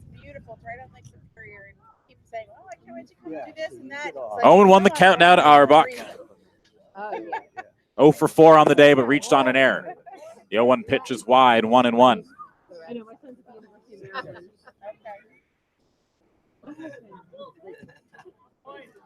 Vanderkoy looking to close out the game that he was supposed to start. A very solid, at this point, 4 2/3 inning of work. The 1-1. Big swing and a miss from Auerbach in the box, and it's 1-2. Brewster down to their final strike. Vanderkoy, like you said, has been really solid. Want to close this one out. Love for him to end on a positive note today. Strikeout numbers haven't been high for Vanderkoy. Pitched and do a lot of contact, but pitched well. I think that's better. He's going to throw less pitches that way, and he's still not getting hit hard. The 1-2. Foul tip to that one got Wells. He's out of the crouch. We'll walk it off a little bit. Seems to be all right. Just gives the thumbs up. Bit of pain, foul tip. Doesn't feel good for anybody. Still 1-2 here. 5-2 our score here in Brewster. Red Sox looking to split the home and home, with both of the road teams looking to take the victories. Vanderkoy comes set, now delivers. Breaking ball outside, and the count's evens at 2-2. That was a pitcher's pitch just off the plate. Gary wanted that one. So did Boyd Vanderkoy. Looking to get the chase from Auerbach, but to no avail. 2-2 the count, 2 down here in the bottom of the 9th inning. Swing and a miss on the high fastball, and Vanderkoy fans the final batter he faces, and that's how this ball game ends. Red Sox take it by a final score of 5-2. The Brewster Whitecaps, 2 runs on 7 hits. It was a tightly contested ball game until the Red Sox offense woke up and came through in the top of the 8th inning with a 3 spot. That ultimately proved to be the difference as the Whitecaps pushed across 1 run in the bottom of the 9th, but it made no difference as the final score is 5-2. We will be right back with our final thoughts on the other side of this break. You're listening to Red Sox Baseball on the Cape Cod Baseball League Network.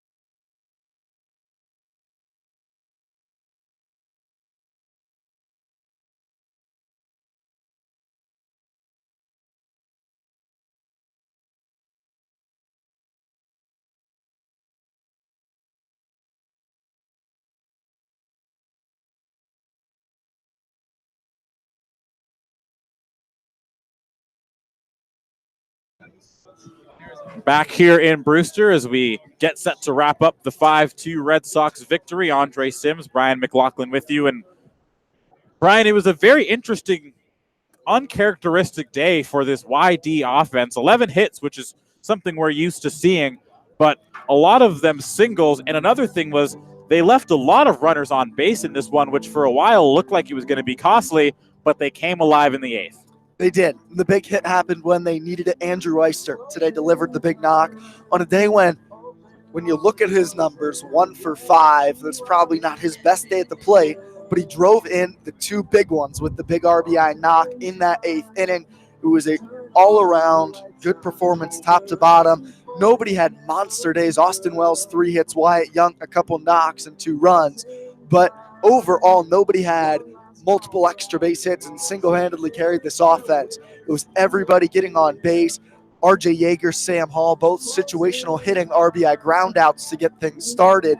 And those are going down as outs in the book. But when you look back on it, the ability to put the ball in play, stay up the middle on both those groundouts, really important in what was a close one from start to end today. So a promising day for the offense for this YD Red Sox team after they'd struggled a couple times in a row. YD only scored runs in the 2nd and the 8th, and that put pressure on this YD pitching staff, which has struggled at times, especially the bullpen, to continue to put up zeros on the scoreboard. They were able to do that, especially Chase Smith and Boyd Vanderkoy finishing it out. Well, Chase Smith entered today with runners on 2nd and 3rd and 1 out, and he gets out of it without giving up a run. Very next inning, he himself puts runners on 1st and 3rd with just 1 out and gets a great double play. Great turn up the middle from Wyatt Young and RJ Yeager.